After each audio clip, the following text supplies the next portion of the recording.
then obviously he. Oh, welcome to REECAAAP. Yeah, you're gonna have to explain it again because explain it again live anyway. Welcome to REECAAAP UFC 274 after Pretty weigh-ins and simple. face-offs. Dave was just explaining to me because I spent too much time at the bar today rather than watching all these weigh-ins, and Dave was explaining the scales up front were not matching the scales in the back room, right? They're off a little bit. And Yeah, so we got a few fighters that were saying that the scales were half a pound off from the back room to the front room to the actual official scales. So some guys came in weighing in the back room 145, and then as soon as they got to the main one, they were weighing 145.5. So a little bit of discrepancy there, and I don't know and how then much you were that has to saying do with Oliveira missing weight. but then you were saying so once he steps into the ring because he missed championship weight and you don't get any extra you don't have any allowance when you have a belt on the No, line, right? So he gets no. stripped of his belt. He got two And if chances to make the weight. Two chances to and make the weight. he He missed missed both, both right? chances. Yeah. So now, once he steps foot in the octagon tomorrow, he is stripped of his belt. So he will no Wow. longer be able to. He will no longer be the champion as of tomorrow. Once he steps into the octagon, he is stripped from his belt. So he So cannot if he win. wins, if he beats Gaethje, Gaethje gets it if he wins, Yes, if right? Gaethje wins, he gets Just the to belt. Gaethje. But if he wins, he has to fight somebody else again for it. He will be if he wins.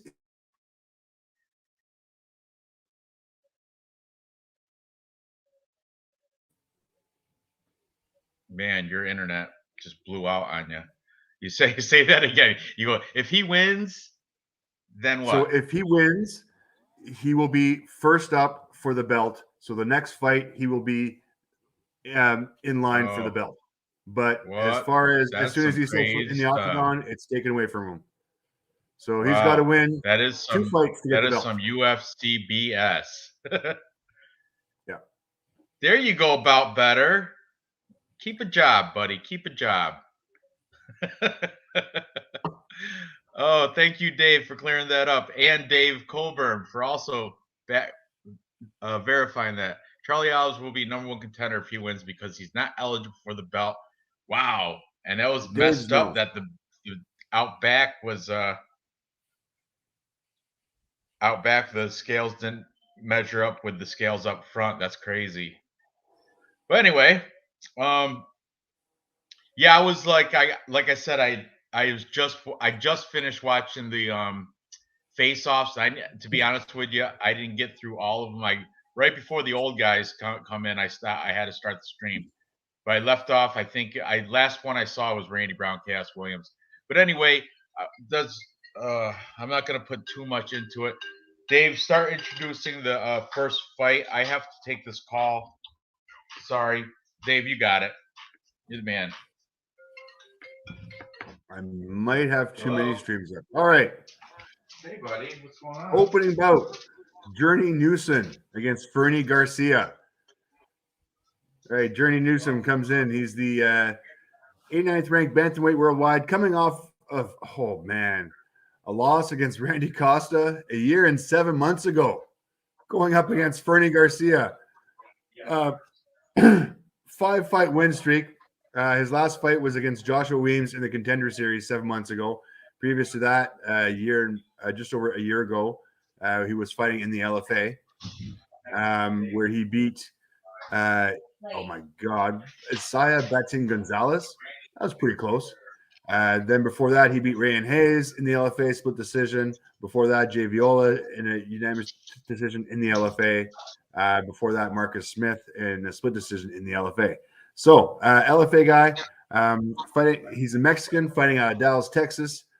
10-1 record. Man, all right. Let's have a look at Jerry Newsom first.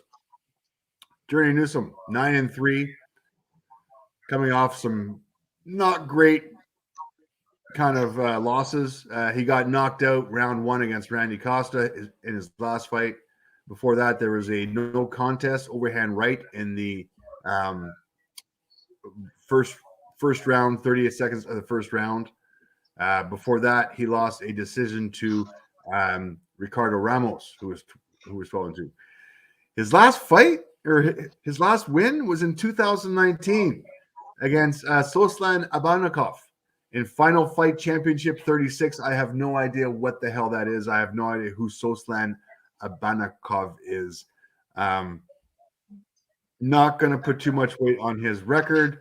I appreciate it, but going to be leaning towards the Mexican, Fernie Garcia, coming out of the Mexican PI. He's been working there for the last little bit.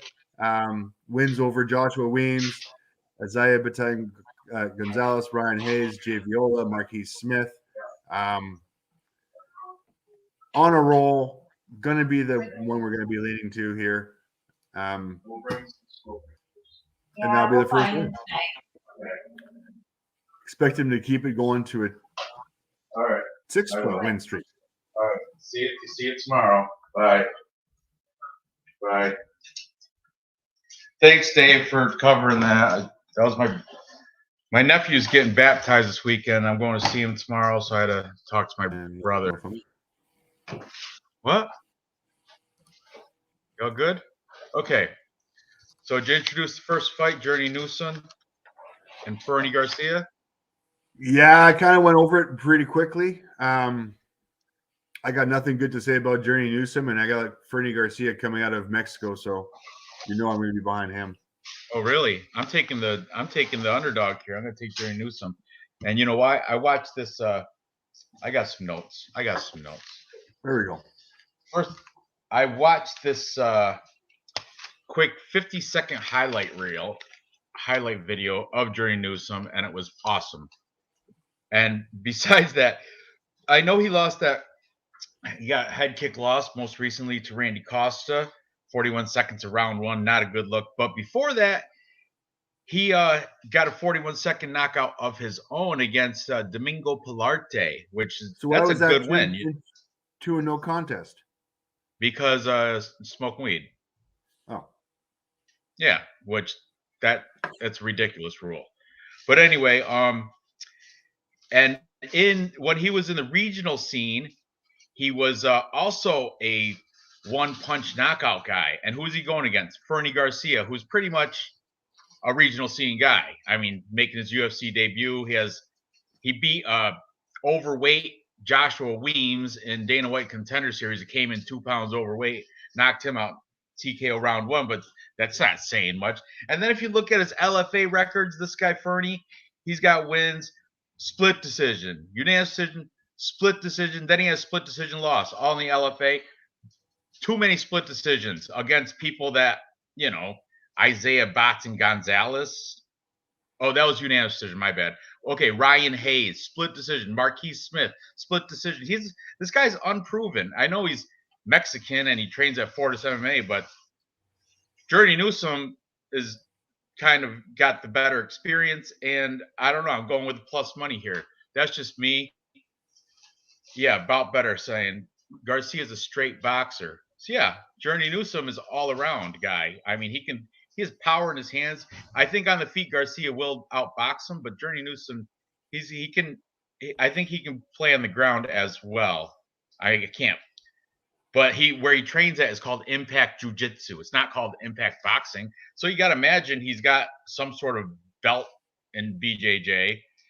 I don't know. I'm going to go with the plus money here and have that. So, very good, Dave. Here we go. There's Fernie right there. Fernburn. Yep. He looks fine. Looks right average. Nothing spectacular. Whoa, look at those eyes. Oh, be careful. Look out. That was the white version of the Damage, Darren Elkins right there. That was weird. That's the darker version of him.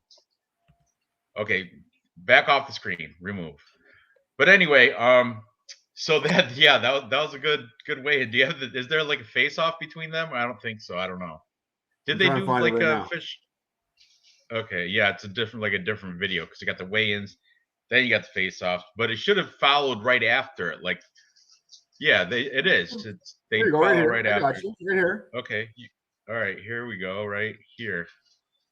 Joe Rogan's in the back. Okay, here's the ceremonial. So now they step up there, and this is not the official. This is not the one where they really check the scale. This is the one where they just show to the fans.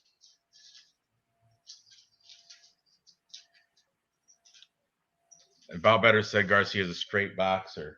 I don't know. He might be a gay boxer. But anyway, here comes Journey Newsom with the balloon. That balloon must signify something. Maybe I don't know. What's up with the balloon? I don't know. But he had the guy hold it. Chat, help us out. What is that about?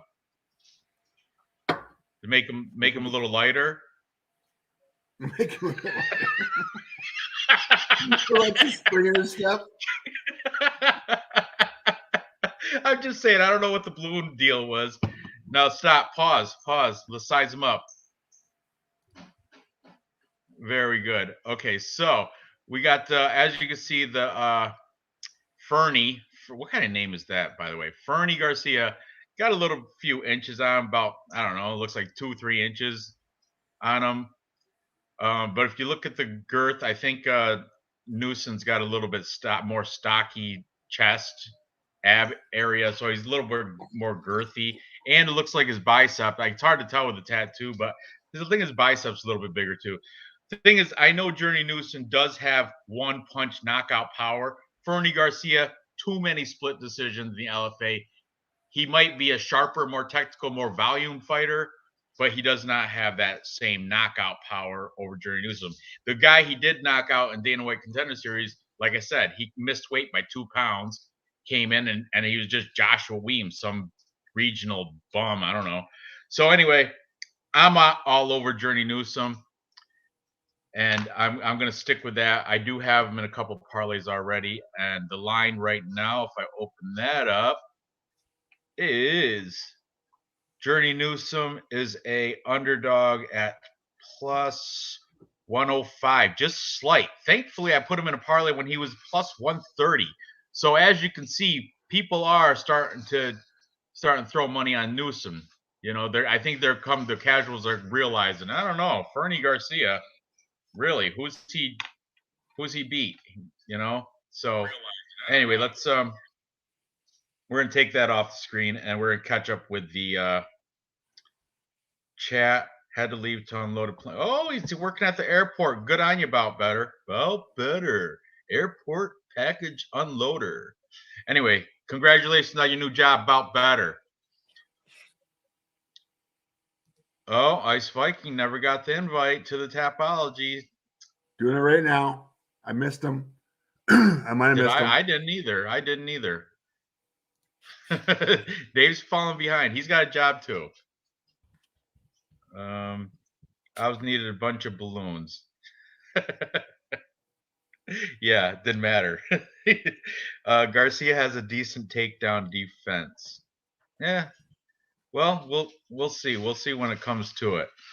So, who you're taking the Mexican here, right? You're taking Fernie? Yeah, I'm on the Mexican on this one. He's got the reach. He's got the height. He's got the boxing background. Okay, good. I think he's going to have the volume. I don't think this is going on the ground at all. I'm worried about his defense a little bit. I mean, Weems did get a few tags in, but still. Journey Newsom can one and done. I'm going with the Mexican boxer. Journey Newsom can clock him, and that's why I'm going to take Newsom. How did I say? I said by decision, but I think I might change that to a KO, TKO, just to feel good about it. Yeah, Ice Viking saying thanks. You must have sent out the invites, yes. Mm-hmm. Anyway, so let's moving up the card. Lupi versus Muscles. Ariana Carnelosi versus Lupita Godinez. Now, Embe sent me today a text that I don't know how. I can't put it on the screen. I don't know how to do that. I'm not that technically sound. But Ariana Carnelosi I'll read it. She tweeted something, and it was kind of weird. It's like talking about the scales and stuff. Let me see. Congratulations to the guy. She did this. This is translated from Portuguese, so there's a little bit lost in translations. But after it's translated, it says, "Congratulations to the smart who reset the fighter's weight conference scale and calibrated with the wrong 200 grams of difference. We only found out this morning that was making a difference in the athletic commission scales." Now because of this, she texted this through her or she tweeted this post out there.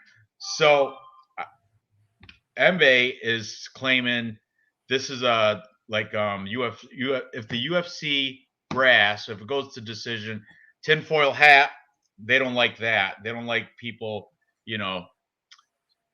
crushing on anything the UFC does. So they're gonna, if it goes to decision, brass is gonna have it go Loopy's way. I think I'd Loopy anyway, regardless of the text. I just want to throw that out there as a something tinfoil hat stuff that Mbe was trying to tell me when I was having lunch. But anyway, yeah. Let's. I've got it right here. Do have. What's that? I've got it right here. I've got everything. I've got the post right here. It's posted on. Okay, good. Let's. Junkie. I'm gonna put it. You want me to share a screen? Let's go. Go ahead. Here we go. Okay, I can barely read that, but go ahead. Tell me what it says. All right. Congrats to the genius that messed up with fighter's scale, leaving a 0.5 pound difference. We only found out when we were informed as we were coming down to check our official weight. Luckily, I was under, so it didn't hurt me. Claudia Gadella echoed similar sentiments to Carnosi in a since deleted tweet. Congratulations to the dumb that messed up our scale for the weigh-ins this morning. Now we got a real problem, she says. Finally, Matt Schnell posted on Instagram that all the fighters were informed of the scale issues and told to cut additional weight. Wow. So, scales are off, cut extra weight. That's and you got hour. That's a little bit kind of Casey crazy. O'Neill added to the speculation. Casey O'Neill even mentioned apparently the scale out back said she was on weight, and then up front it said, apparently the scale out back said he was on weight, and then officially up front said he wasn't. For context, we weigh in twice in front of the officials before we head to the real scale, once at the hotel and once at the back of the arena. Two scales say he is 145. Officials say he is 145.5. And who's she talking about? Not sure. Charlie Olive or doesn't mention that. So they should. I don't know. That is a little bit kind of crappy for Charles Oliveira then. If championship fight and he's missed by half a pound, but yet he made it on scales out back. That's kind of, that's wrong. That's politics. Whatever. It is what it is. I mean, Justin Gaethje's not complaining. He's still made weight. Yeah. All right. Good. I'm gonna take that off. So back to Lupi and Ariane Carnelossi. Now, Lupita, I know she's coming off lackluster win against Luma Locaboname, and then before that, she lost to Luana Carolina. However, what I like is that she did like a series of like 3 fights, bang, bang, bang, right in a row. I think 3 fights in 3 weeks or something. She broke some sort of record. I don't know. But, and that fight against Jessica Penne, that was a robbery. She lost that. But I don't know. I think Lupi is the better fight IQ. I think she's more well-rounded, whereas in Ariana Carnelossi,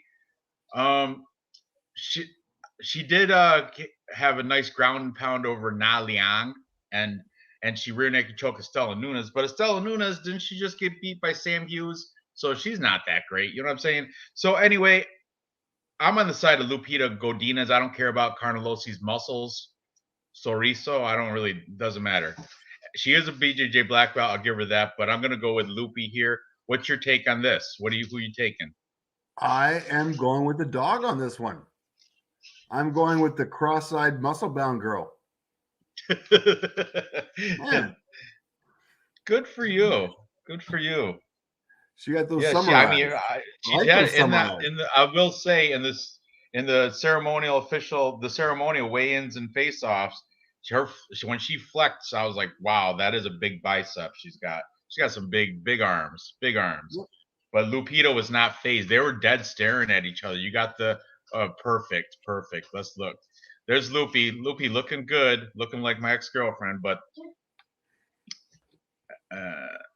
yeah, Loopy's not. I mean, she's all right. She's good. She's got decent arms for strawweight. But here comes Jacked. Look at those. Boom. Freeze frame. Boy, that's man muscle right there. How that's super Wheaties. I don't know what's going on there. She claims she's the most tested person in the entire UFC for steroids. She is tested more than anybody. That's why right there, because those jacked arms and the triceps, biceps. And I was like, you can get that look naturally. Look at Hannah Goldie. Hannah Goldie's ripped like that too. But you know what? She's Ariana Carlosi. She's a straw weight, and she's got the girth. Hannah Goldie's got the definition, but that's just thick.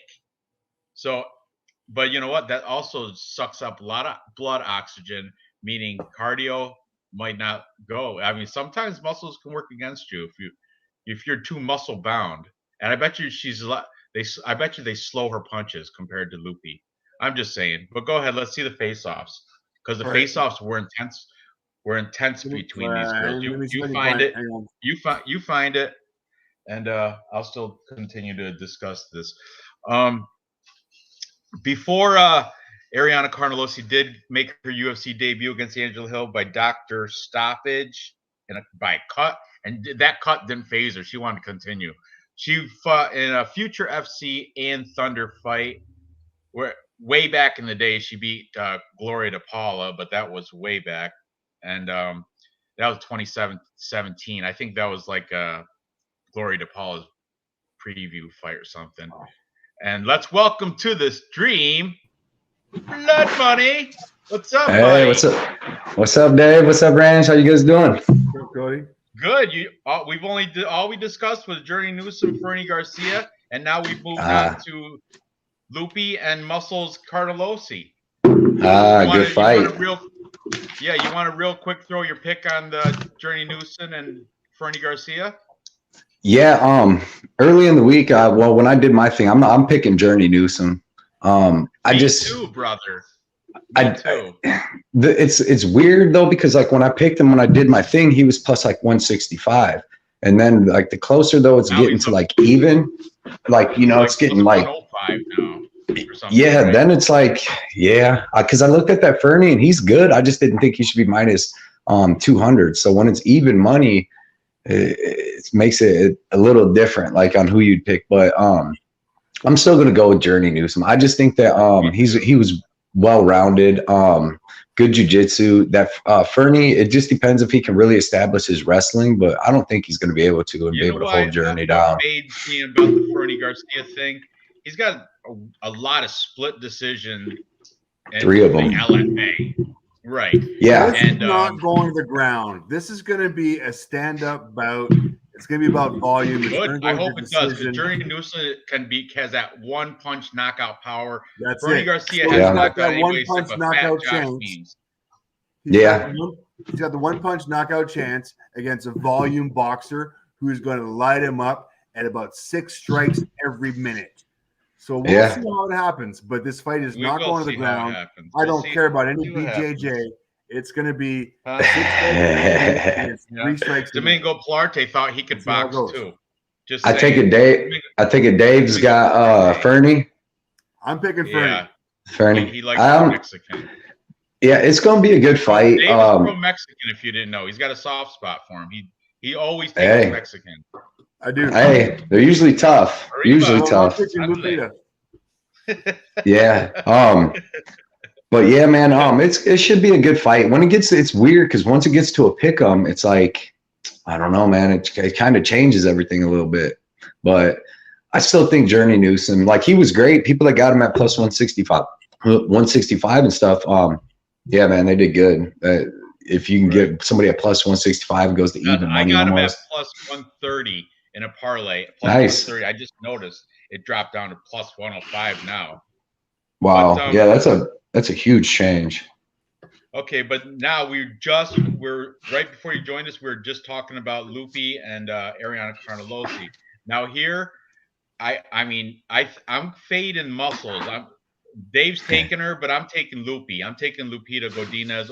I think she's a little bit more well-rounded. Ariana Carnelossi does have a BJJ black belt, but I think her strikes are kind of plodding and a little bit slow because her big muscles. I mean, they're strong, but I'm just saying I think Lupi can get the more volume on the feet, and it's a female fight, so when it comes to knocking girls out at straw weight, I mean, it can happen, but really it's not, Lupi always goes to decision, it seems like. Right. That's just my take, but Dave is all about the cross-eyed muscle-bound girl. What's your take? Yeah. Me, yeah, man, I'm on Carnelossi too at plus 160. I think this is gonna be should be a pick'em more. Carnelossi's a beast, dude. Carnelossi she has good everything. She showed good wrestling, pretty good wrestling against Nunes. She got taken down against the one big Chinese girl she fought, but was able to reverse her 3 times. She's got really good BJJ. She's got really good stand-up. She's super strong. 14-2. Her only 2 losses are to Amanda Ribas and Angela Hill. And I had bet Angela Hill in that fight, and I thought she was on her way to coming back and beating Hill because it was like 1-1 going into that third when she cut her. It was down stoppage, and she did not want to quit. She wanted to continue. I remember they just couldn't stop the bleeding. Exactly. And that was even on short notice, and Angela Hill's a beast. Yeah, Carnelossi is just, I think she's really good. Like, I think that both of these girls right now are like mid-level prospects. Like, they're good prospects, but they're like mid-level as fighting right now. They're not in the top 10 or nothing. So I don't know why Lupita's so much of a favorite. Like, I guess people got to think that she's just going to wrestle her down and hold her down, but that's not good. I mean, Carnelossi.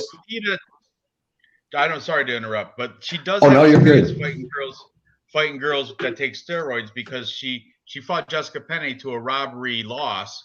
Jessica Penne had a split decision win, and for real, if I watched that fight and I remember, I was like, oh, this is Lupita Godinez all day. But no, because Jessica Penne, her big return from her USADA suspension.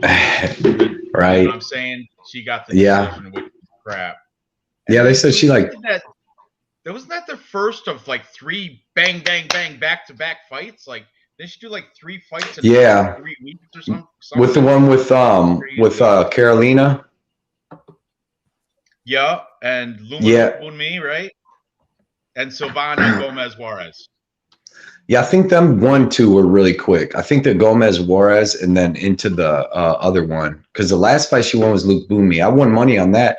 I like her wrestling and stuff, but I just don't think that she's going to hold her down. Like, I think this is going to be some striking. Like, in the first round, they're going to do a lot of wrestling, but it's not like she's going to take Carnelossi down and tap her out.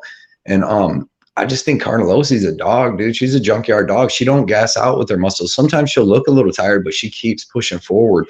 And in a fight like this, I just think it's going to be a sloppy girl fight. You know what I mean? And yeah, you're right. I just think it's going to be a sloppy kind of girl fight. And it's going to be real close. And at Carnelossi at plus 160, I would think this would be more even money. So when I seen that, I hopped on that. Lupita's good.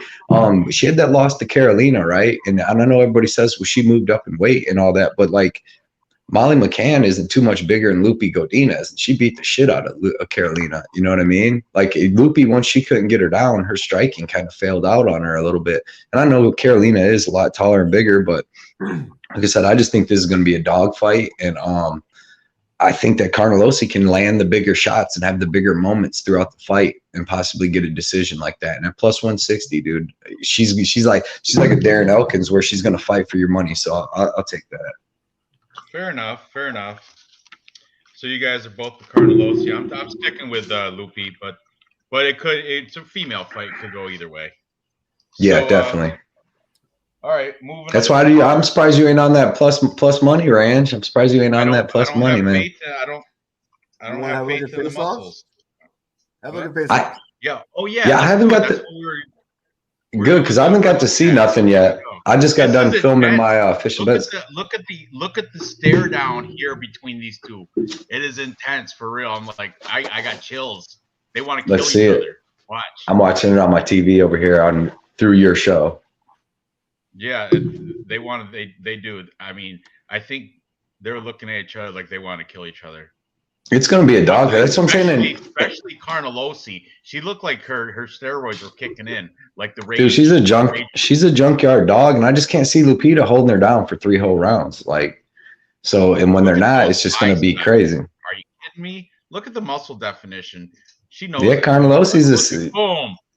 Then see so, that? Dude, does Carnelossi or one of them have?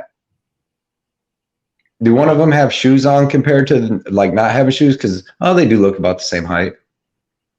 Yeah, but yeah, man, that's gonna be a scrap, dude. You want the plus 160 there, bro. You want the plus 160 in that spot. I don't think so. I don't. You know what I mean?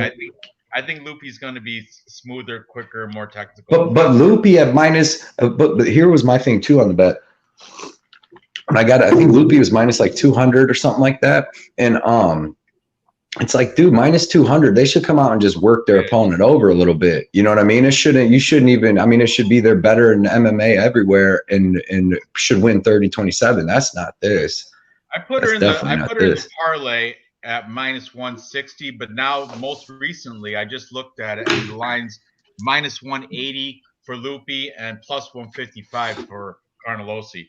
So yeah, she does look like a boy.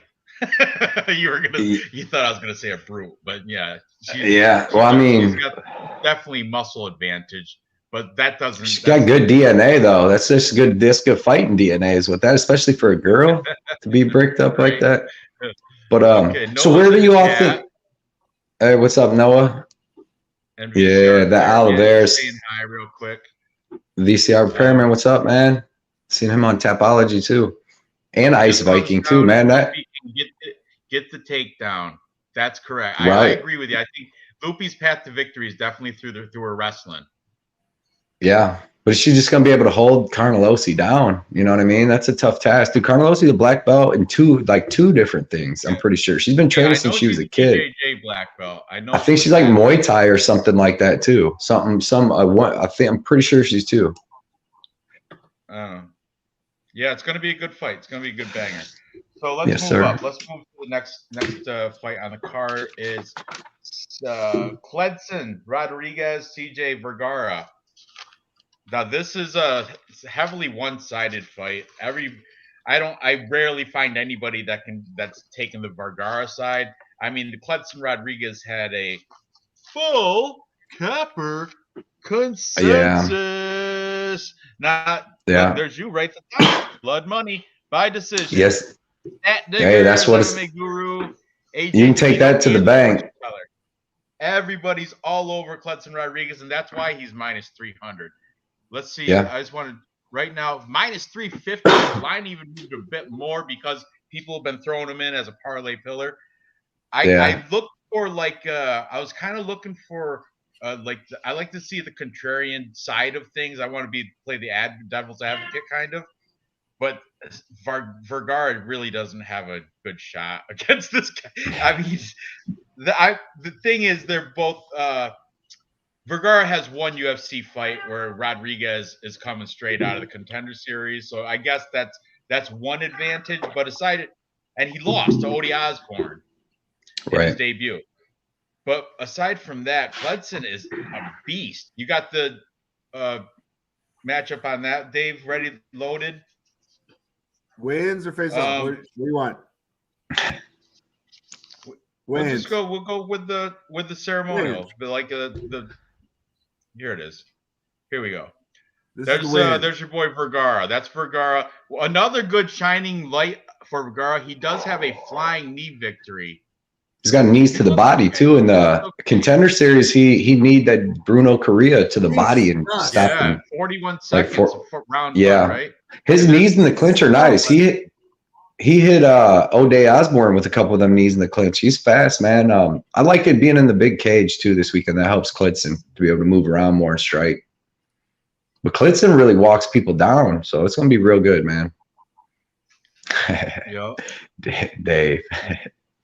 That guy's huge. Yeah. Yeah.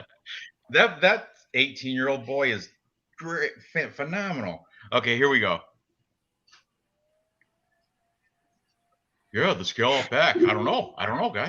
That's what the dude was saying.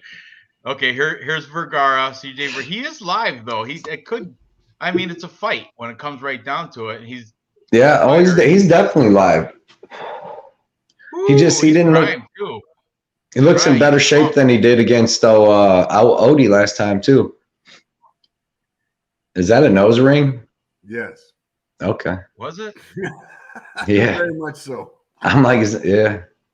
So let's see what Cletson's about. I got him at -280 on a parlay with Norma Dumont. He might be on some sauce. Rainforest, he's like bro. a jungle fights champion. Like Cletson, I think is a flyweight. Oh, Cletson's a lot bigger. Looks a little bit bigger. Maybe he's got shoes on. The other dude's got sandals. Bro, it says on Tapology they're both 5'6". What the? That's the opposite of right. Yeah, it says I mean, dude. Dude's at least like 3 inches. He must be wearing heels on those sandals. Some big old boots. I think all that hair was put up in a mohawk or something to give more height. So, right. Cletson is a champ in Jungle Fights, Lux Combat, and FLC. That's 3 different promotions where he became champ. His one loss is in like a Mappa regional way back though. I think it was way early in his career against some guy I never heard of. Right. But, I mean, I'm not throwing money on this, but I do have Cletson in a parlay. He's a solid parlay piece, I think. But at -350, you're crazy throwing your money. It's not worth it. It's wild. It's wild because when I put it in at -2 or 280. 1 second. When I put it in, -280. Yeah, I was kind of. One time, yeah. I was just worried it was actually going to go down. Oh yeah. Did you guys see that this weekend, Ranj? I took 3rd over on Tapology on the whole page. Congratulations. Good. Thanks. For you. I won the old BC Daves thing again too. That was nice. Wow. Yeah, it was. My only loss was Feely, man. Feely got knocked out like that. Yeah, everybody lost that one. Yeah. Except for a couple sharp people. And I put in a DraftKings too. I don't usually do it. I just put in a little $15 lottery ticket, and I went 6-0. I had Shanna Young. I told everybody about Shanna Young, about Gina was going to quit. How much did you win on DraftKings? I only won from 15. Yeah, it was like the big one. I only won $40, and I went 6-0, dude. But you needed to have Brito. Like I had Grant Dawson who scored a ton. I had Shanna Young. I had Figueiredo. But yeah, man. I thought I would win more if I would have been in a bigger one. Like I'm in a $40 one this weekend because, like I said, I bet so much on these. I don't really want to, because sometimes I'll bet on DraftKings and then I'll want one of my guys I bet on. Like I hope it goes 3 rounds or something. I only do those stupid little $5 DraftKings ones. Like what's it called? Like I don't know, head kick or something. I don't know. I forget what they're called. I used to make like huge 3 or 4 lineups.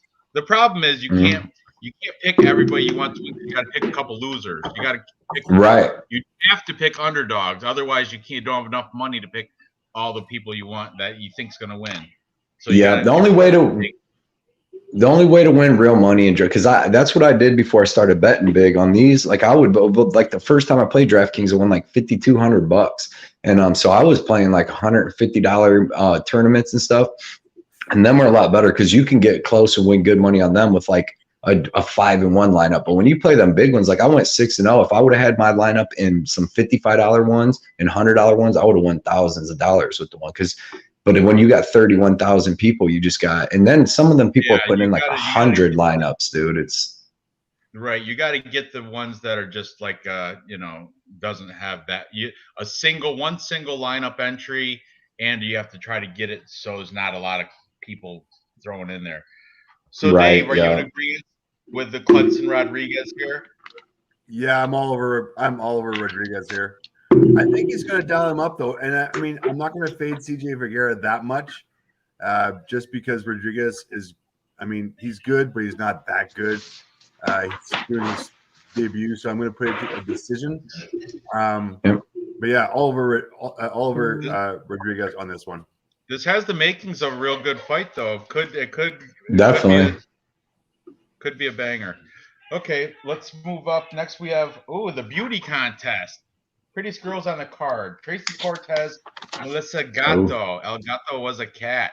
Okay, Tracy Cortez is coming off phenomenal. Listen to this, people. The people that her last 5 that she beat all of them. Erin Blanchfield. I'm super high in Erin Blanchfield. Maria Agapova, Vanessa Melo, Stephanie Egger, and most recently Justine Keech, who's over in Bellator kicking everybody's butt. So Tracy Cortez is. I'm high on Tracy Cortez, but she's going against undefeated Melissa Gatto. But her resume isn't as good. She does have a great win against Carol Hossa. But besides that, Victoria Leonardo in her UFC debut, Victoria Leonardo's not good. And Sijara Eubanks, she's kind of broke her arm. She did. I know she broke her arm. But then Sijara Eubanks,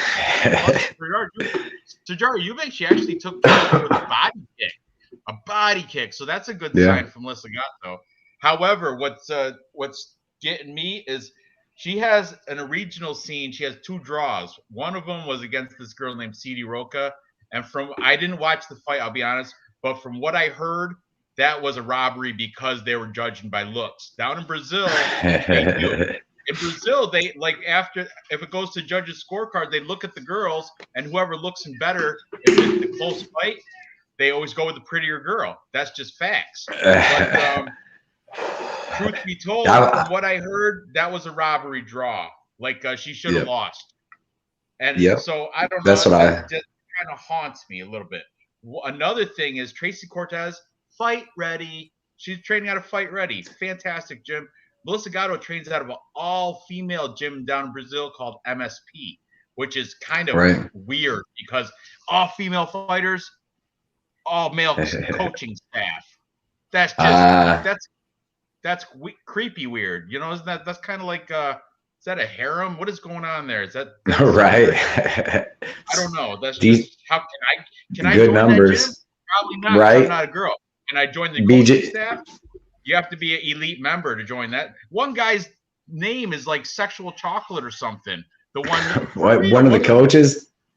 Yeah, one of the coaches got some weird creepy name like Sex Chocolate or Chocolate. And they only train girls?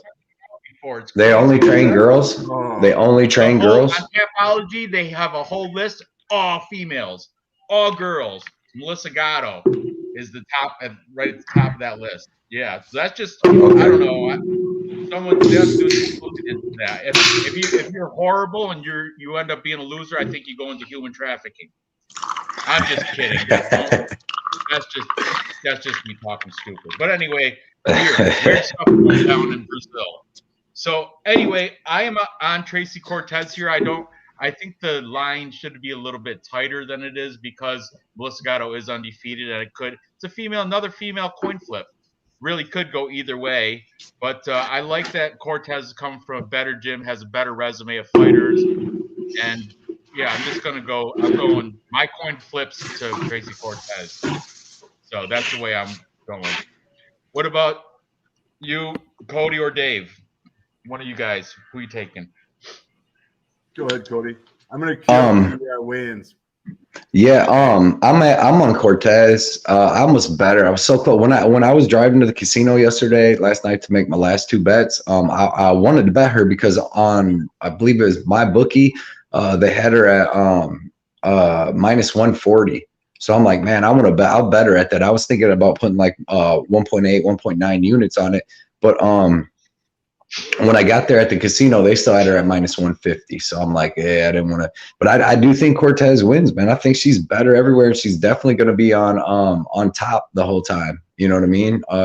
She's going to be landing the takedowns. I know Gatto had a nice reversal in the second round on Sijara Eubanks and then controlled the whole round. She's really good on top. She has real tight control and stuff. But Yeah, man, I think that Cortez is going to be like Cortez. I think be able to wrestle her down, and I think she'll be able to stay safe because you've seen her fight with Blanchfield or Stephanie Egger. Stephanie Egger, you're seeing she's a beast, man. She's got really good judo and BJJ, and Cortez was taking her down and staying safe the whole time, landing some good ground and pound. So I really think Cortez could be like a future champ in like 3-4 years. You know, once kind of like Shevchenko and then move on. This girl's she's got great wrestling. She's got good striking. She's got really good BJJ. She should be undefeated. She was beating the one girl up that her loss. It was like her first or second fight or something. She got guillotined, but she was beating that girl up. Pro debut in Invicta. She lost to a girl she got guillotined in round 2, but that was 0-0-0, and the girl that she lost to was 6-0. So it was kind that's of bad management.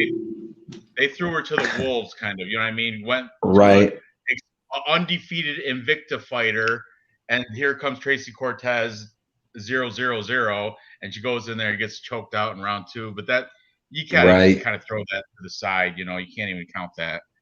Right. So, but yeah, I just think Cortez is gonna be better everywhere, and I think that like Gatto's really is like a sub or bust. Like I don't think she's gonna get a body kick knockout over Cortez. Cortez looks like she's in great shape too. So give me Cortez by decision, but I didn't bet on it at all. It's gonna be a good fight though, really good fight. And then see Dave's T-shirt. I bought that for him because that's a Cortez's T-City. I like that shirt, man. T-City, I like that. Brian Ortega says Cortez is great on top too. That's a pretty cool shirt. Yeah. Yeah, I bet. All right. Here's the weigh-ins. Oh, right up there. Here we go. Oh, there's Melissa Gatto. She's a very pretty girl. This is if it was a looks contest, it'd be I don't know. It's a lot closer than if it's a fight contest. Because they're both beautiful, both of them. Right. Look at there you go. They could both make a killing with a OnlyFans page if they wanted to. Let's watch that face off now. Yeah, I'm watching it. I'm watching it too on like my TV I got over here, so I can see it a little bigger. But yeah, they both look like they're in freaking great shape, man. I want to see how they look when they look at each other. Yeah, because they're supposed to be the same height. I think they gave a little hug. There's not like that intensity animosity like there was with Lupi Carnelossi. Right. These girls are actually respectful for another. They know it's like it's respectful. Well, it's because Carnelossi's so intense, dude. You got to match that intensity, though. Both these girls are chilling. Yeah, well, a little bit because the steroids do the testosterone increases your aggression. That's raging. Let's see what they got here. And she looked in good shape. I've been watching. Okay, so I'm gonna have to see it on my TV. It's too small on my side. Looks like Gatto maybe be a little bigger or something. But could you see it? Yeah, she looks about. But could you see if one had shoes on or sandals? Because that makes a big difference too. It does. But I guess Gatto's supposedly got 2-inch reach advantage anyway, according to Tapology. Yeah. But who knows with that? Let it play through. Right. Because I think they're right now they're looking. That's for the fight picture. But then, okay, we'll shake hands. We're good. Hey, peace. There you go. What can you see what what's her name has on her feet?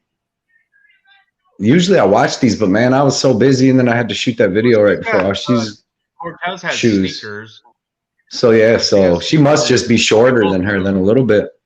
They both got Under Armour sneakers. I do sneakers believe. on. Yeah. Okay. So Gatto's like maybe an inch taller, look like, and then got that reach too. So and Gatto looks like she's in great shape, man. So I'm kind of I wrote down Tracy Cortez by decision, but I'm staying away. That's what I wanted to better. I was real close.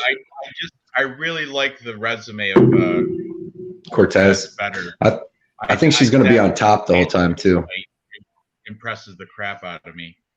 Right. Let's catch up with the chat. Coin flip, free pick Cortez. I would bet with your money. They're both wearing the same shoes. Okay, I just found the chats. both very hot. I agree. Cortez prettier. Yeah, she did become a little bit more. She's got the media behind her too. She's got more media presence. You know what I mean? Because Melissa Gatto. Right. I mean, Cortez Right. is like doing things at like Miami Heat games and stuff, like or some. She's doing it like making. I don't know. I heard she makes showings at like professional sporting events and stuff, throwing out first pitches and stuff like that. I seen her do it like. Yeah, I seen right? Cortez let a mascot like dunk a ball out of her hand at a basketball game a couple weeks ago or something like that. Is that what it was? I knew it was something. She had something like that going for her. Yeah. But yeah, they're both in great shape, man. It's gonna be good. I just expect Cortez to be on top, you know, with getting the takedowns because her got those takedown defense didn't look that great. Right. I think Cortez has it there. Melissa Gatto definitely. SquarePants going on. I think she's got a little flatty flat. Yeah, I would go with the Cortez on that one. Then that's Cortez all day. Who's Carnelosi and Loopy? Loopy probably. Oh yeah, for sure. Carnelosi looks like a boy. I think I went to high school with a boy that looked just like her. Could they fight? They could fight. he wasn't on the wrestling team. I'm not serious though. There's this kid that I remember looked like that looked. I think he was a farmer, actually, a little farm boy. I think his name was Kevin. I'm not kidding either. Kevin he reminds me of this kid named Kevin. I used to go to school with Carnelosi. I always wanted to be you want to wrestle, Kevin? Yeah, I got to take care of the cows. I got a farm. Bryce Mitchell found a way, man. You don't have time for sports usually, farmer kids. Right. I wrestled with a couple of them, but where I'm from, there's a couple of them on our team, but not many. Ooh, Noah Allen, hot take. Gatto gases, or no? Oh, she was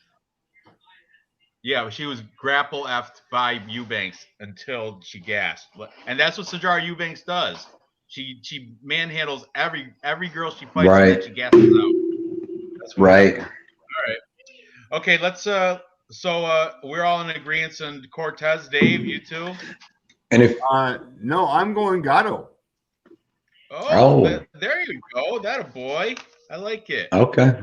Yeah, Gatto with the 4-inch reach advantage. Strikes landed per minute, 3.85 for Cortez, 4.19 for Gatto. So definitely advantage for Gatto on the feet. Strikes absorbed per minute, 2.40 to 2.75. Now, Tracy Cortez does have a takedown average of 3 compared to Gatto 0.72. But you know what? Gatto's got the 85% takedown defense. I'm not going to see this going down. I mean, if Gatto can keep it on the feet, I think she's going to be able to dial it up. Cortez might have the advantage on the ground, but she got to get there first. So yeah, I'm going for Gatto in this one, guys. Okay, how you like by sub? What's that? Like sub or? No, I'm not going to see Gatto in the sub. It's a girl fight. What are you going to put in Tapology? Gatto by decision? Yeah, Gatto is going to piece her up. My Tapology is going to say Cortez decision. Yeah. Yeah, I don't blame you on the Gatto, though, man. She did look pretty good against Sarge Eubanks. I think she's the only girl to ever finish Sarge, too. I know Sarge gasses, but I don't think she usually gets finished. That's a good win she has in a regional scene against Carol Hossa. Carol Hossa is pretty good.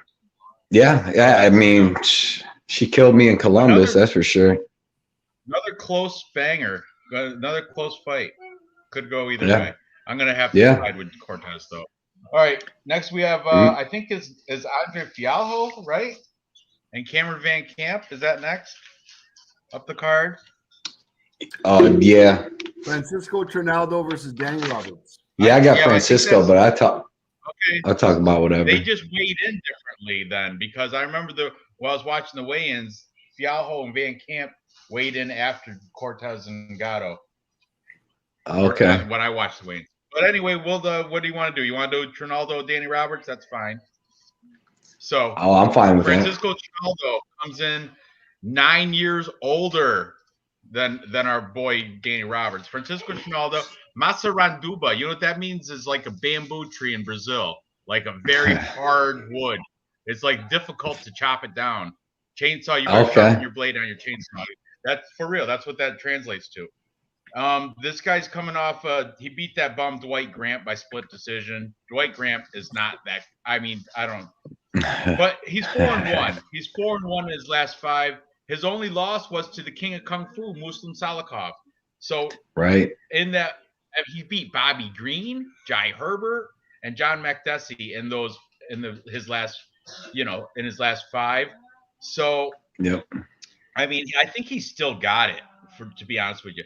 And now he's going against Danny Roberts, who's coming off a robbery win over Ramazan Ameev, where Ameev, I remember watching that fight. Ameev should have won that hand. I think he won every round, to be honest with you. But somehow he won. Danny Roberts got a split decision win there. Before that, he beat Zelim Amadeev. Rock me, Amadeev. They lost to Michelle Pereira. Flying knee. What a fantastic win for Michelle Pereira. I love flying knee victories. I love them. They're fantastic. He lost before that, lost to Claudio Silva. Armbar, round 3. And then he beat that German bum, David Zawada. Split decision. But what Danny Roberts has going for him, he's got youth. He's got 4 inches of height and 4 inches of reach. The dude, I mean, he's primed to win hot chocolate. But anyway, I'm leaning on the old timer. I'm taking Francisco Tronaldo. I got him at -110. I don't know what the odds are right now, but go ahead, Cody. What do you think? Yeah, man. I'm with you. I picked Francisco Tronaldo. I didn't bet this, but I like him. I actually put like by 3rd round finish, but I just think he could win decision most likely. But because Danny Roberts always makes dumb fight IQ mistakes in fights, like against Claudio Silva. I don't know if you watched that fight. That was terrible. I had Claudio Silva too, and like Danny Roberts got taken down a little bit, survived in the 1st round, and then like in the 2nd and 3rd, like Claudio Silva completely gassed out, and Danny Roberts just like he would have him standing up, drop him, and then he like would follow him to the ground, and then Claudio Silva like was done. He couldn't even stand up with them no more, and somehow they got to the ground. I don't know if Danny Roberts followed him to the ground, and then he got and like Claudio Silva was done. And then he ended up getting armbarred. He like went to war with Mike Perry, and we just went crazy and ended up getting knocked out. I'm just like Francisco Tronaldo. I wouldn't bet this fight. It's tough. I think Tronaldo or something was the favorite at first, and then it went to a pick'em, and it's just been a pick'em all week. So now, according to Bet Online right now, it's -112 for Tronaldo, -108 for Danny Roberts. So very slight. Right. I mean, most likely it'd be Francisco Tronaldo by decision, but like Danny Roberts could have faster, better striking, but he just gets hit one time. He could get hit one time and be done. So I don't know. I'm gonna take Tronaldo. Like I said, I on like Tapology and stuff, I'm gonna be going 3rd round finish, but I think he'll probably win by decision. But he could get him in the 3rd round. He did knock out Jai Herbert, as Dirty Reg said. And Jai Herbert's a pretty prime fighter. Mm-hmm. So he was losing that too. Yeah. So it could happen. Dave? Do you have their looks up? That looks like stats. Delima. That looks like Delima. That is Delima. Come on. Yeah. And I'm looking at it on a small screen, the backstage screen.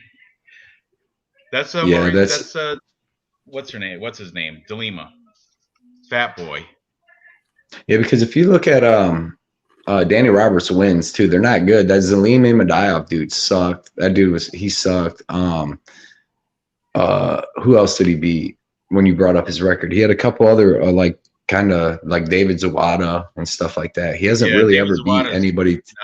That Ramazan Ameev was his biggest win, but that, like you said, that wasn't even, he didn't win that fight. So Francisco Tronaldo, and if you go back to Tronaldo too, he could be like 5 or 6 out of his last 7, because he beat Anthony Hernandez too. I thought that was a robbery on Tronaldo. So really his only loss could be that one to Muslim Salikov, and Muslim Salikov would get Danny Roberts too. Just go to the I'm with Dirty face-off. Reg.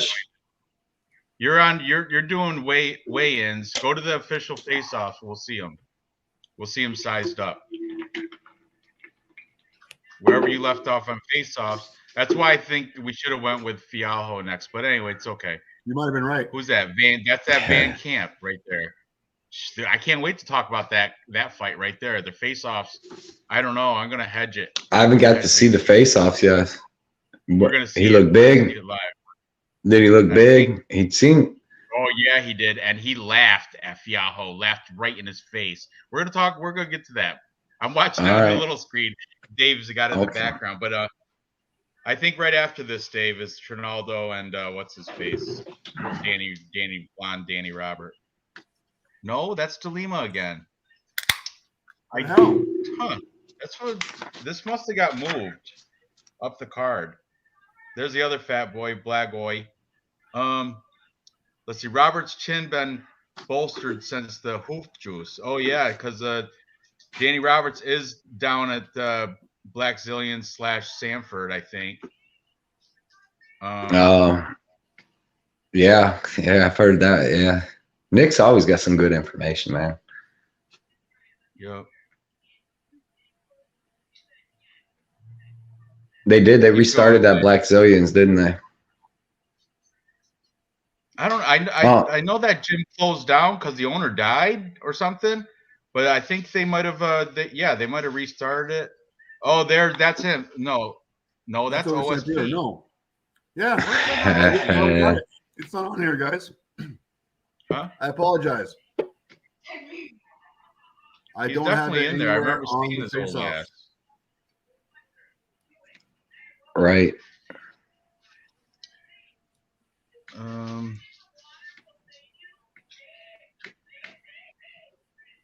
Okay. Anyway, while Dave's looking for that, you know, Francisco Tronaldo, though, he did beat Bobby Green as well, which is Bobby Green is, you know, Bobby Green might have broke into the top 10 now. I don't know. Right, but them we're all at 155 though. He's been fighting at 170 for like the last 3 or 4 fights. That's why Danny Roberts. I was just looking at that because Danny Roberts had to look a lot bigger, man, because that 4 inches of height and 4 inches of reach can mean something. But Danny Roberts is like what 35'2" or something. So, but that height and reach definitely could help him. Like I said, usually I'm all over watching these weigh-ins, but I didn't have time. I worked late last night and slept all day. And then, there he is. Stop, Dave. Got him. There he is. There he is. Got him. He is. The Brazilian tree. Yeah, Masarumbumba or something. Masarumbumba. Let's see blonde Danny Roberts. Danny Roberts. I hate his tattoo how it circles around his nipple like that though. But anyway, Danny Roberts looks like he kind of got a soft chin too. Has he been? Yeah, how's he? Well, he got that flying knee. He got destroyed. He's been knocked out by Mike Perry. Got him. He got the flying knee. Can't remember if anybody else, but I know them two for sure. All right. Well, I'm on Tronaldo. You said you're leaning that way too, Blood Money. Dave, what are you doing? Yeah. I'm on the fence. I don't know if I want to go for the old guy. Let's see. You got a face off? They're both old. I gotta find a face off. I can't wait to see that Randy Brown chaos. I got a bet on that too. Oh, that's gonna be a good fight as well. Yeah, I'm getting nervous about it, man. Freaking Oliveira is making me a little nervous. Who's that? Oh, that's Van Camp or whatever right there. No, we'll get to that next, I think. Dude, that Van Camp's pretty good, man. Right, he is. He's a regional king, like a regional scene champ, like a multi-regional scene champ. He's got like even some of his yeah. He beat this kid that's from the city next to me, this Jeffrey Pelton kid that's really good. For some reason, this Tronaldo fight is just hard to find the face-off. We shouldn't have jumped out of order. That's all right. We're good. Okay. Anyway, let's do Fiojo Van Camp since we've already been discussing it anyway. People are throwing shit out there. Okay. Right. Andre Fiojo coming off that fantastic win against Miguel Baez, okay. Carmel Thunder. Before that, he had his UFC debut where he got beat by Michel Pereira again, but this was unanimous decision, not a flying knee or anything. In the regional scene, he was the UAE Warriors where he beat Stefan Sekulic. That's a good win. And he's got a notable win over James Vick. That was in the Florida regional scene known as XMMA. But now let's listen to the big underdog, Cameron Van Camp. And these are both short notice guys because this fight was thrown together like last Saturday. Yeah, you think they would have put on next week's card. Next week's card only has 11 fights. And it's kind of terrible, you know. I don't get it either. But Cameron Van Camp, the Invader. Now listen to this. He headlined and won United Combat, Chosen Few. That's Wisconsin. SHP. That's Tennessee Regional, and most recently the Kentucky Regional called B2 Fighting, where he headlined and won and became champion of all four of those regional scenes coming into this UFC debut fight. So this dude, Cameron Van Camp, is not walk over him just because nobody's heard of him and he's making his debut.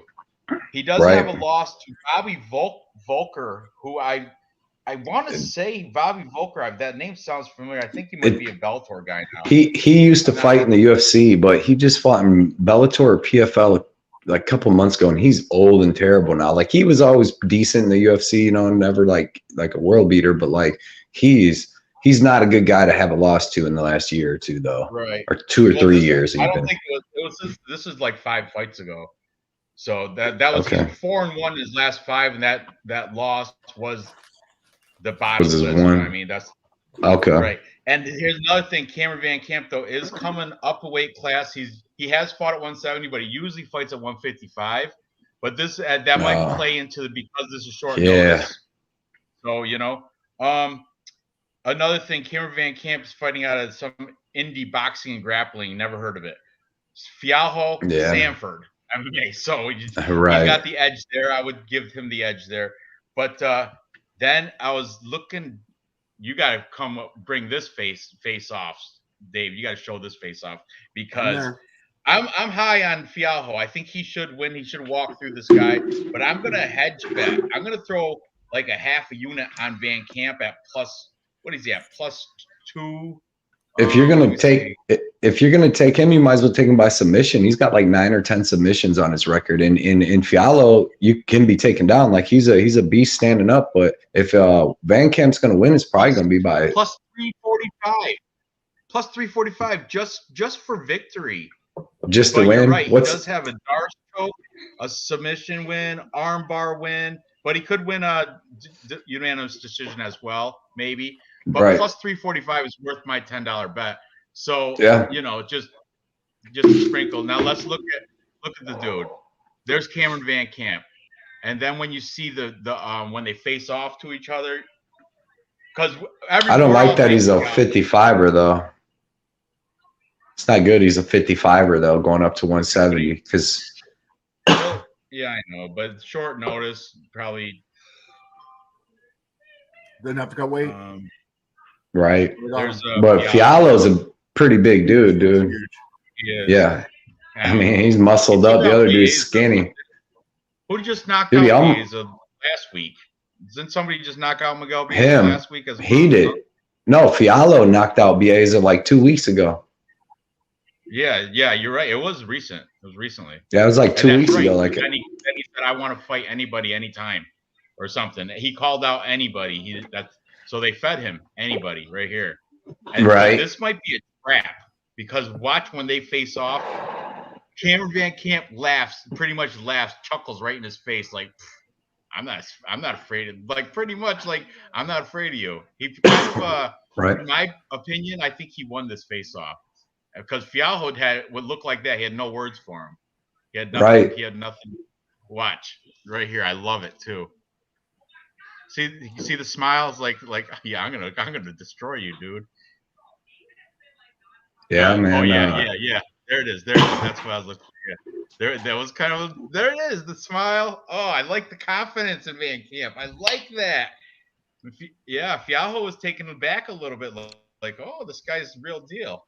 I don't know. Right. It's gonna be fun. It's gonna be a fun fight. Yeah. I think it's a lot shirt with the than sunglasses. -410. -410. There's no value there for Fiojo. Absolutely not. No, Not even I don't think. parlay. You might as well just take him by knockout, really.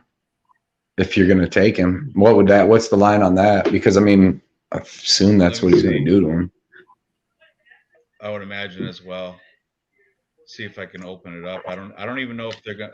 Oh, they do have Fiojo by KO is no. It's still -150. Still negative money. -150. Yeah. What's the over under? Wasn't it like under 2.5 or is it 1.5? Let's see. Oh, Bet Online doesn't have the total for this. The only fight it doesn't have a total for. Maybe on I couldn't find one all week. Yeah. Dave, do you have it on Bet365? Yeah, take me off screen for a bit. Yeah, hold on a second. But let's catch up with the things. Oh, Johnny K, welcome to the chat. Johnny's here. What's up, man? Yeah. Everybody's greeting Johnny, and Johnny's greeting him back. Should tell Johnny to come on and talk about the dang weigh-ins, man. Look, I'm not trying to cover recency bias, but Fiojo looked good. He did. I had money on Miguel Baeza as well too, which I was a little salty about that. Right. Yeah, he got more expensive today for sure. I had him opened up at -324. Now he's a -410. Who are we looking at? Wow. Nick Alexander thinks he's going to destroy this bum. Y'all are ready to go. I don't know, guys. I don't know. I kind of like. I'm going to be rooting for Cameron Van Camp. I'm not picking him on Tapology for sure, but Johnny K, Fiojo a straight killer. KO coming. KO round 1. Everybody's high on Fiojo here. Yeah, Nick's right too about why. I mean, giving him Fialho, you've seen what Fialho, man. I thought he had a chance of beating Pereira when they fought. Like he could have won. The second round was super close, and he clearly won the first. But yeah, man, it's a tough fight. The guy's smiling until he got cracked. And up a weight class. Yep. If you want to share the screen, you got it right here. For that old -400. By what's the total or DQ? -138. Right, what's the total rounds?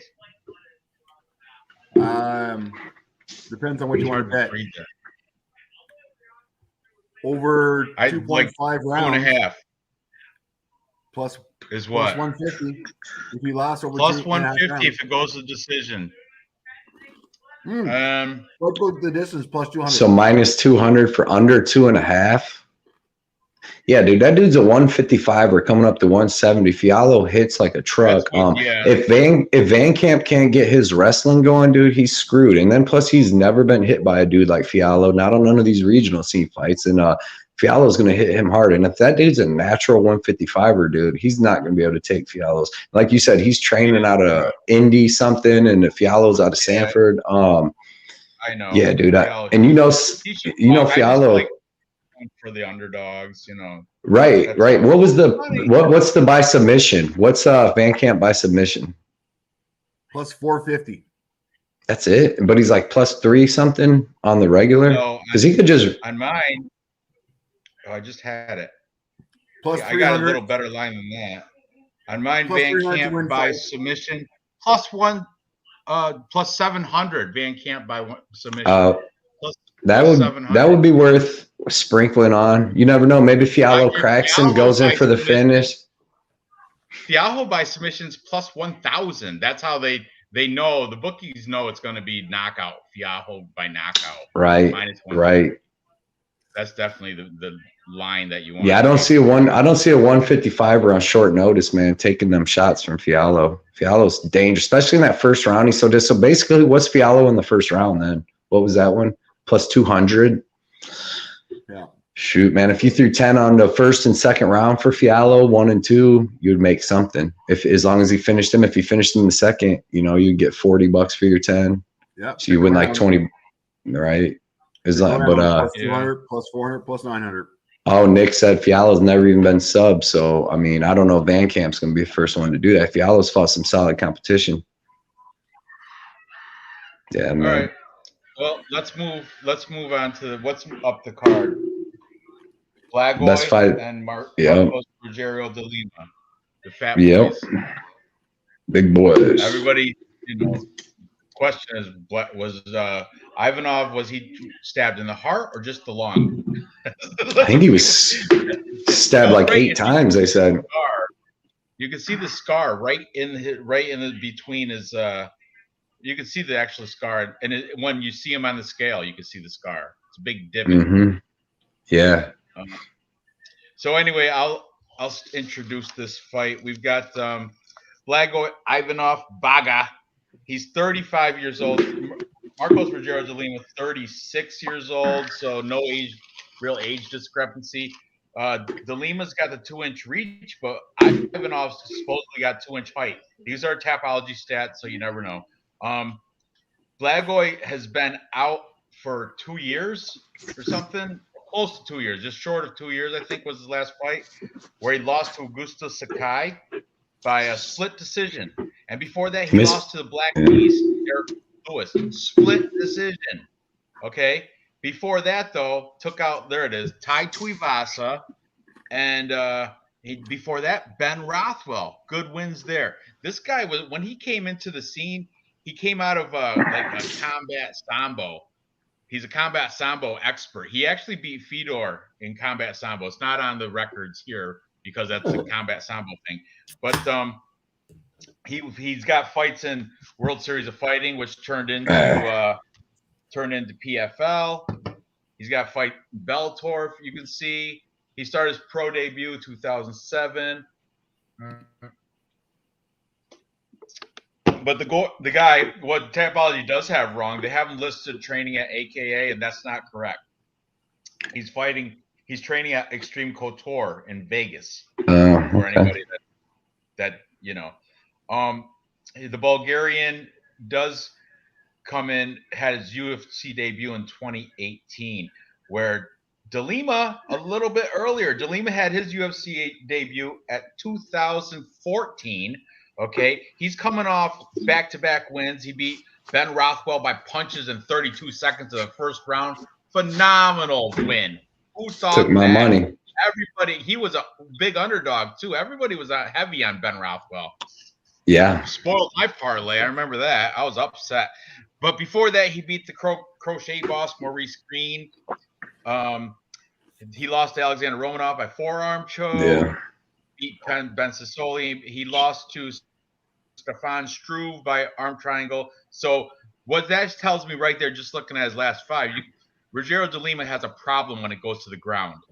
He's got crappy get up game, and even though he's Brazilian, he really his submission defense. He's got a black belt. He's got a black belt too, but he's terrible off his back. He's actually got. He's got a black belt. He's getting beat by European guys. I don't. And Alexander Romanov are both European BJJ guys. He's not good off his back. He gets beat up for sure. But it's amazing. That's what I was saying. It's amazing. He has a black belt, but he gets tapped out by these dudes. Doesn't make sense. Yeah, he's like a turtle on his back. It's hard to, Mm-hmm. He's slow getting up. He's got poor takedown defense. And Blagoy Ivanov, I bet you he's got those. If he's a combat sambo expert, he's got those slick trips, kind of like Piotr Yan does. All those sambo guys have those slick trip takedowns, and sweeps and trips and the hip tosses and crap like that. So for real, I think I'm going to take Blagoy Ivanov. He's never been knocked out. Rogerio de Lima does have knockout power. He showed that against Ben Rothwell, but I don't think he's going to be doing that to Blagoy Ivanov. That's just my take. And I'm heavy on the Ivanov side. I think he's going to win it. I don't know how he's going to win it. I would maybe submission, or I think Delima's only lost by submissions, right? Yeah, it's something like that. I don't think he's ever been finished like by KO. No, yeah, and decision too. He hasn't lost by decision either. Only Just all finished. Because it's almost like he gives up when he'll gas out a little bit, and then he becomes the nail on the ground. He'll give up, man.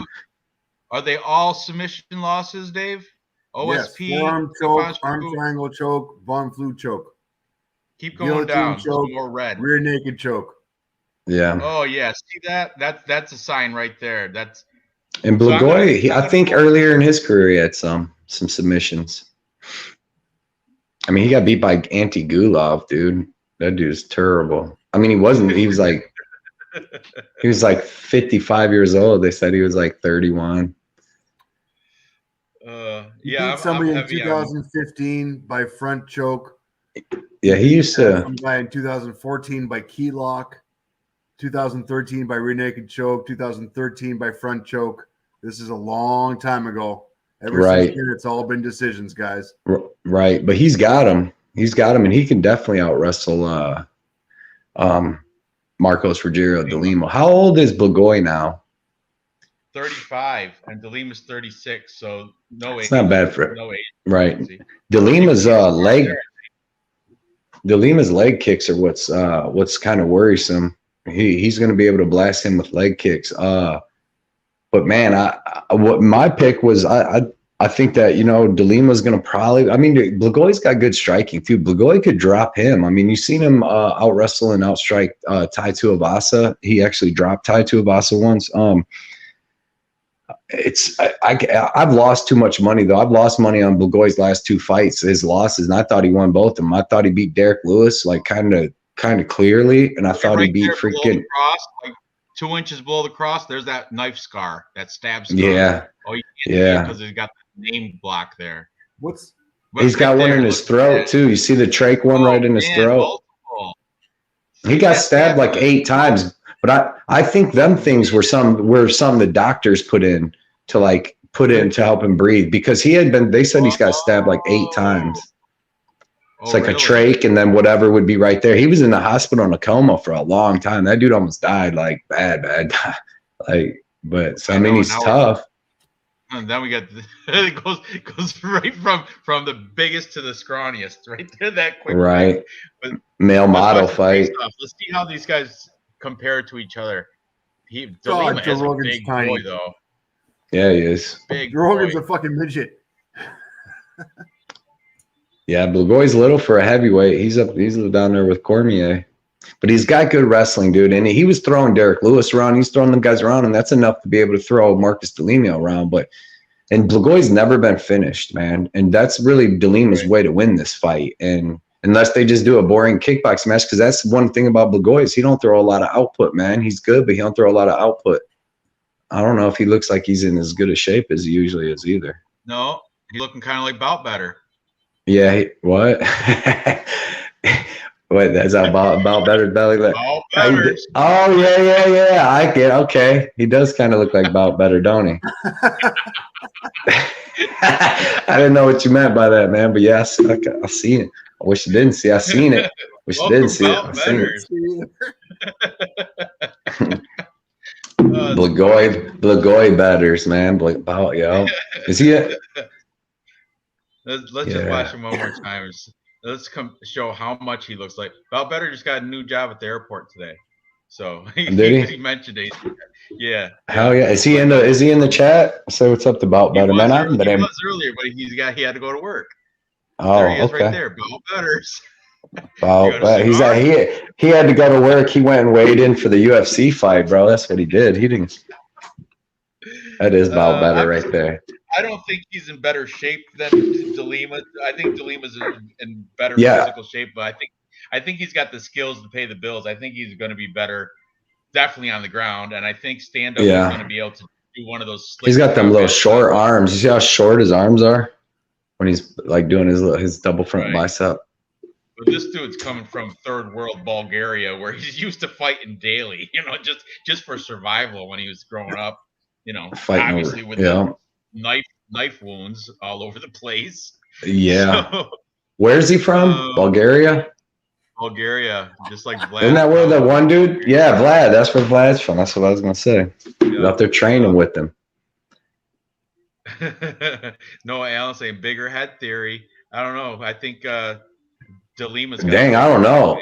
I know DeLima's got a bowling ball there, dude. Both of them got. I don't know. You got to measure that. I need a measure. DeLima looks like he got like shaved eyebrows. Wait, they're not. They're there. They're there. It just looks like they're shaved. It's weird. Right. Anyway, so I'm on Ivanov, Cody Ivanov. Dave, who you taking? I'm on Ivanov as well. Good boy. There you go. I like the survivalist. That's our first consensus. That's our first. Everybody, all three of us taking the same person. Every other one, everybody's taking an opposite. How much is Blagoy by sub? I like him by second or third round sub. Because if he starts getting beat up, standing up, his legs and stuff, he's going to be shooting takedowns. And if he shoots takedowns, he can get that sub. So it's like, I like that as a problem. Right. That's the ideal way to win, because that's the only way. What's his name? DeLima's been beat. I mean, in the extreme couture. Right now, he's minus 250 on the money line. Oh, and I'm sorry. I'm looking at the wrong guy. 150, minus 150. Yeah, minus 150 on the money line. And then by submission. Plus 200. That's not even that good, really. You know, I got plus 400. Blagoy Ivanov by submission. I'm bet online right now. Plus 400. That's worth. I don't get worth submission. A stab. I get KO. Pardon the pun, but that's worth a stab. Yeah, no, I really think that's how he's going to get it done if he wins, man. Is by submission. I think he might be forced to take this to the ground if DeLima starts taking over strike, because DeLima's got really good striking, man. So I think if Blagoy's going to win, I has a really good chance of pulling it off by submission. What'd you say it was? Plus what? 400. I've only got by TKO, DQ, or submission. So I've got all three for plus. Oh, okay. Yeah. By points, I got Ivanov by points is plus 225. That was my original Tapology thing. What about Ivanov by split decision? The dude is the freaking. I mean, the dude's Andre Arlovsky. Is split. Him and Andre Arlovsky would fight to a draw with no ifs, ands, or buts. 100%. Like, go look. Like Ivanov's got like 3 or 4. No problem. Okay. Yeah, I never get to bet them, but I've seen people bet that stuff. Yeah, I think you can do that on some books, but Bet Online is what I mainly use, and it just says by points. So by points, he's plus 225. So the bookies are looking fight to go the distance minus 163 for no. So bookies are looking for the Capper, fight, not for the distance. Consensus. All three of us on. That's our first one. Wait. Nice. Oh yeah, that's our first one because Dave's taking Danny Roberts. Yeah, first one that we're all agreeing on. So yeah, because you took Van Camp, right? By KO, DQ. Oh no, but I'm not counting Fiojo. That's minus 410. No, I did not take Van Camp. Don't get it twisted. Ranj took Van Camp, just for the record. If he does win, though, I'll say, yeah, I did. I'm claiming him. Right? He's got 2 Tapology accounts. I did until he loses.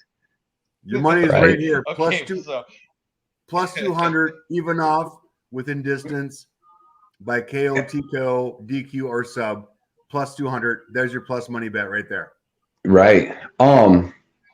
So how does your group thing work, Dave, for the Tapology thing? Do we just do it every week and it resets, or at like the end of the year, do you see who had the most points, or how does that work? So I'm not tracking the group right now. I track the weekly games.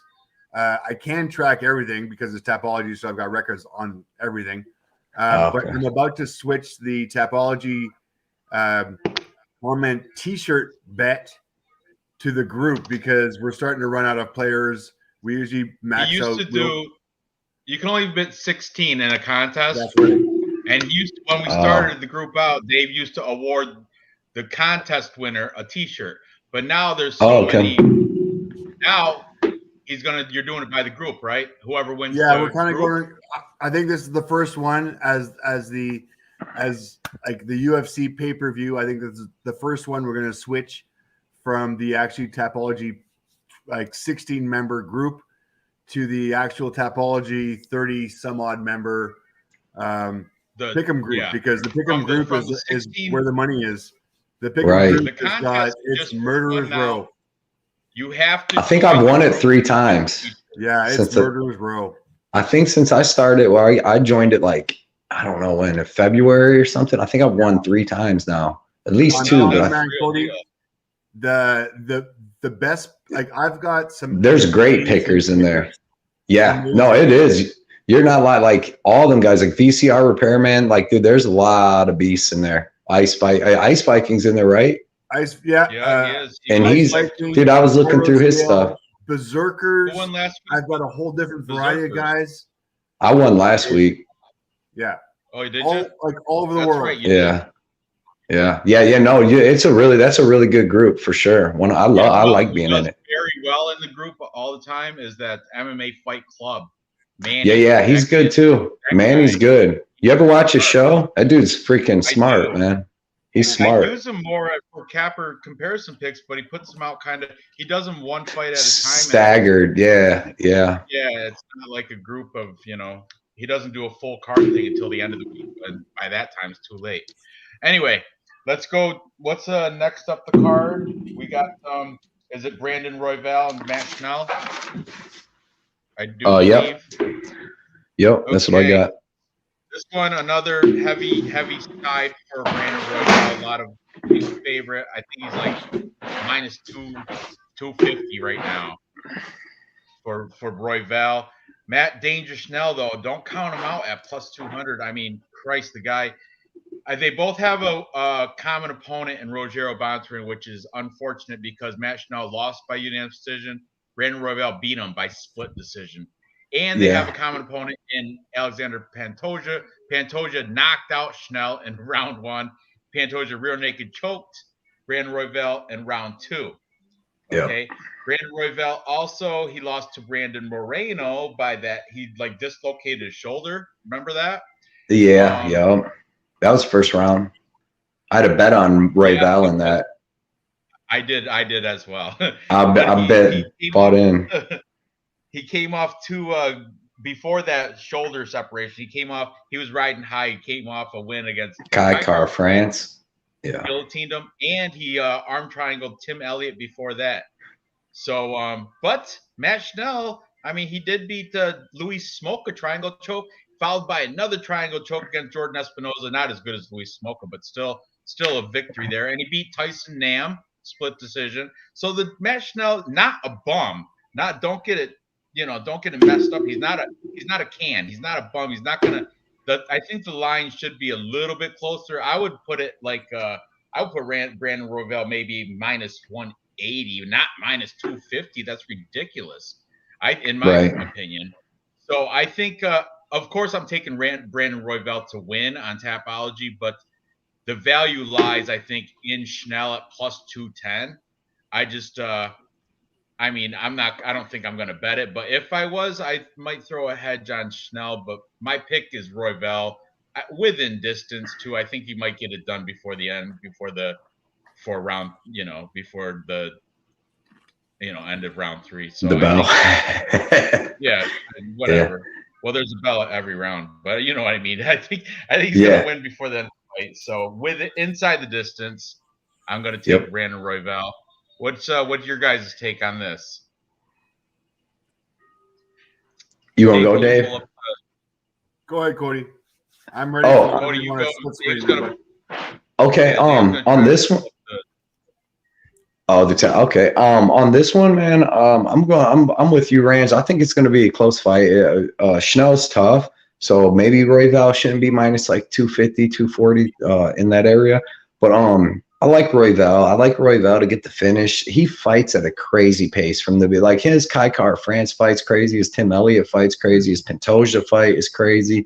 Every fight he's in is crazy.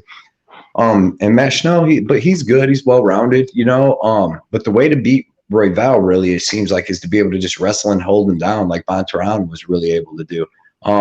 But the way I approach this fight it was great odds, man. Is Brandon Royval 5 of his last 6 wins are in the first and second round, or 5 of his last 6 fights are in the first finishes are ended in the first or second round. 5 of his last 6. 3 of Schnell's last 5 ended in the first round. So I bet this fight at the over under. And it's set at 2.5, which is crazy. And It's at like minus, what I get it at, minus 145 or somewhere in minus 145, under 2.5 rounds. And 8 out of the last 11 of these guys' fights have ended in the first 2 rounds. So I thought it would have been like minus or over round and a half. So I'm going to take Royval to get the finish. But man, like you said, Schnell's got really sneaky submissions. You got the Espinoza one, you got the Smoko one. He's very capable on the ground of hitting something. So one of these guys is going to get the finish. And I just think it's going to be chaos up until that, because Royval won't let you fight just at range. Like, he's throwing kicks to the head with both legs and like just crazy stuff. So yeah, give me Royval by a finish within the first 2 rounds. I agree, but you know what I liked when is when they went from the biggest guy, DeLima, to Matt Schnell. They went from heavyweight straight to flyweight, which was awesome.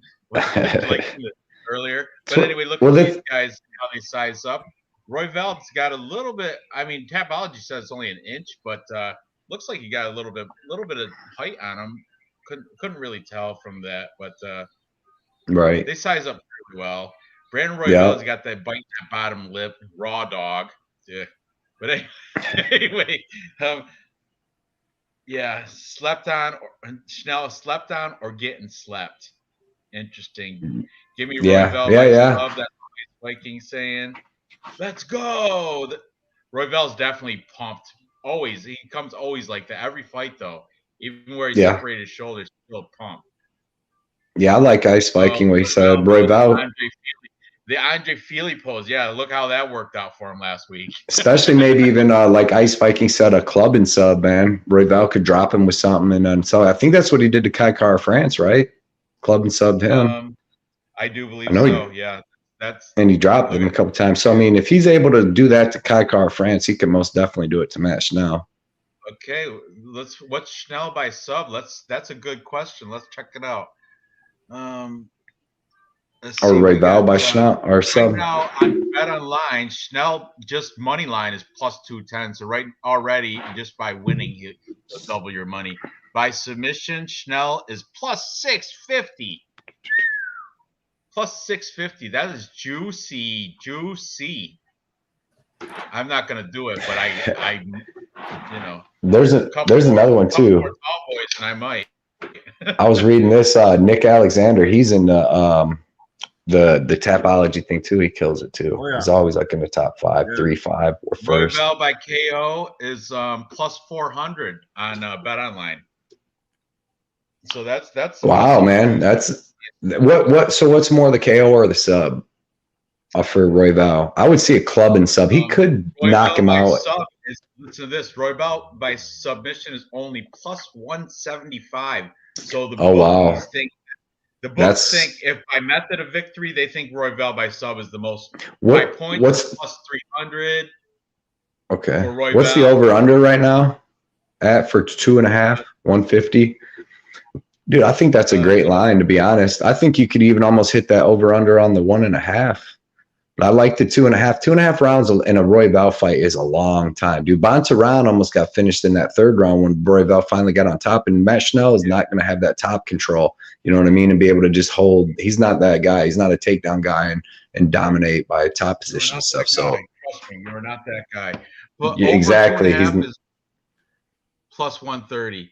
Under 2.5 minus 160. So under 2.5. I got it at minus. Dude, I think that that's got value. So you said minus 160. Dang, I got it last night at 145. So everybody's jumping on. I think there's value on that. I think that should be like minus 200 and something.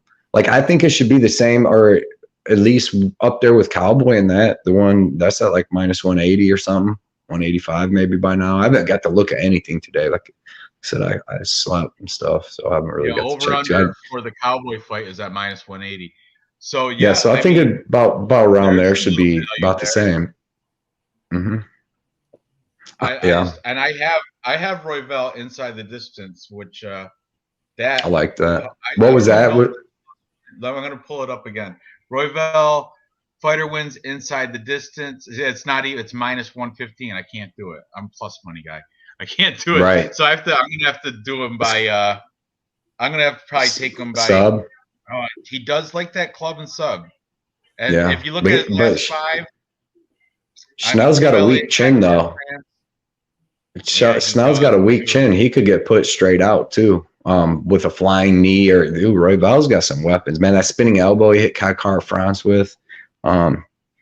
Yeah, but I would favor the club and sub. Obviously, them bookies do, too. They got that at plus 175, KO plus 400. It's a huge difference for sure. Yeah, that's for sure. They're trying to bait you into taking that KO. I do have Royval in 2 parlays, but I'm gonna for like a straight bet on this fight. I'm gonna stay away from it. I can pass on that. Right.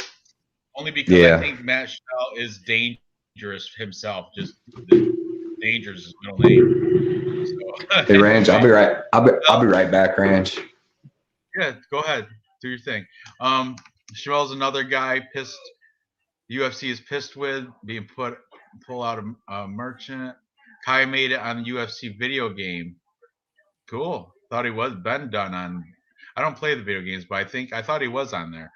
Van Cap, Schnell, sacrificial lambs to slaughter on the big stage. Good take. I see Schnell growing a big beard. Yeah. Inside the distance, lock it up.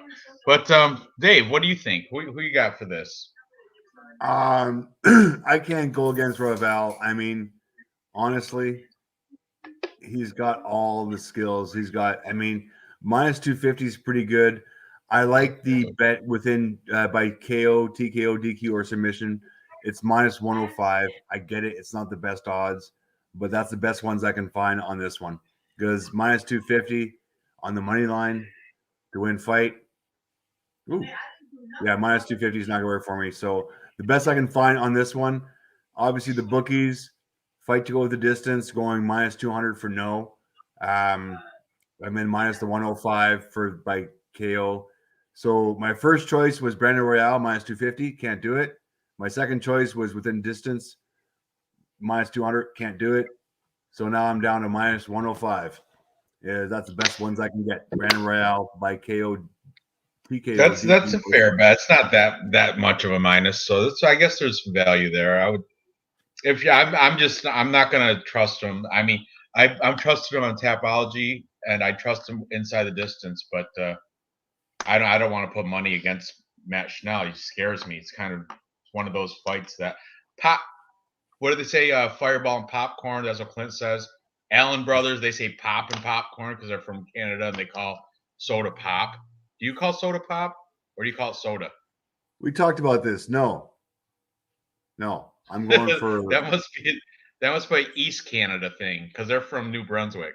Yeah, definitely. Then that's yeah. Okay, that makes sense. That's an East Canada thing. What do you call it? Just the soda, right? Or Coke? Yeah, like a sake. Okay, so up the card, huh? Weak ass beard. Beer. Weak ass beer.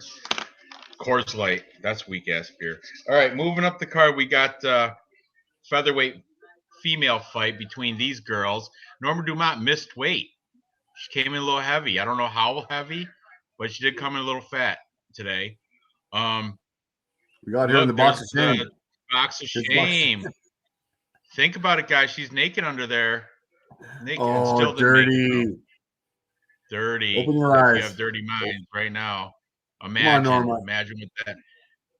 Yeah, imagine. 146 and a half. Missed by half a pound. You know, she probably got that. She probably made it out back. And came up and lost him and missed weight by the half a pound. Norma Dumont. Maxing out the female, biggest division female. And look at Machine Gun Kelly. MGK Macy Chazon.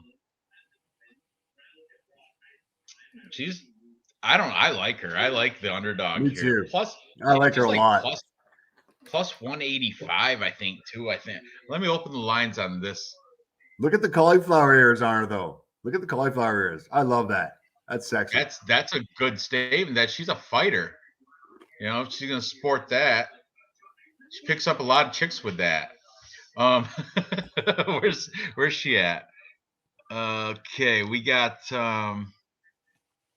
Macy Chazon's a plus 185 on the money line. Norma You Dumont gotta go minus for that. 220. I'm You gotta definitely go for taking the plus plus 180. money. Plus money for Macy Chazon. You got the face-offs? Because she's definitely the bigger girl. When they come sizing face to face, definitely the bigger girl. Even though Norma Dumont is the one that missed weight, she's heavier. I don't think it doesn't matter.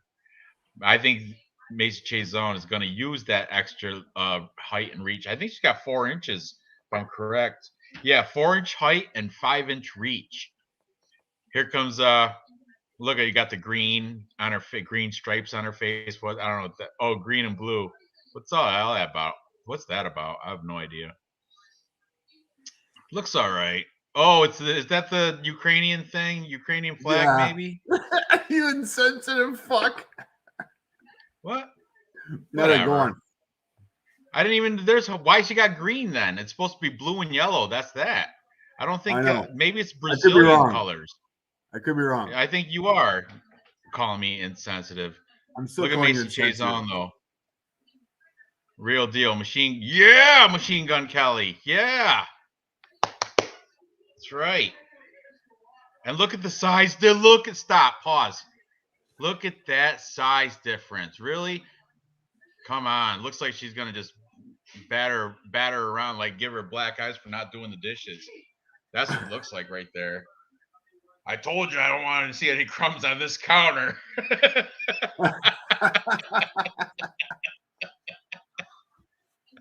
Oh, awesome.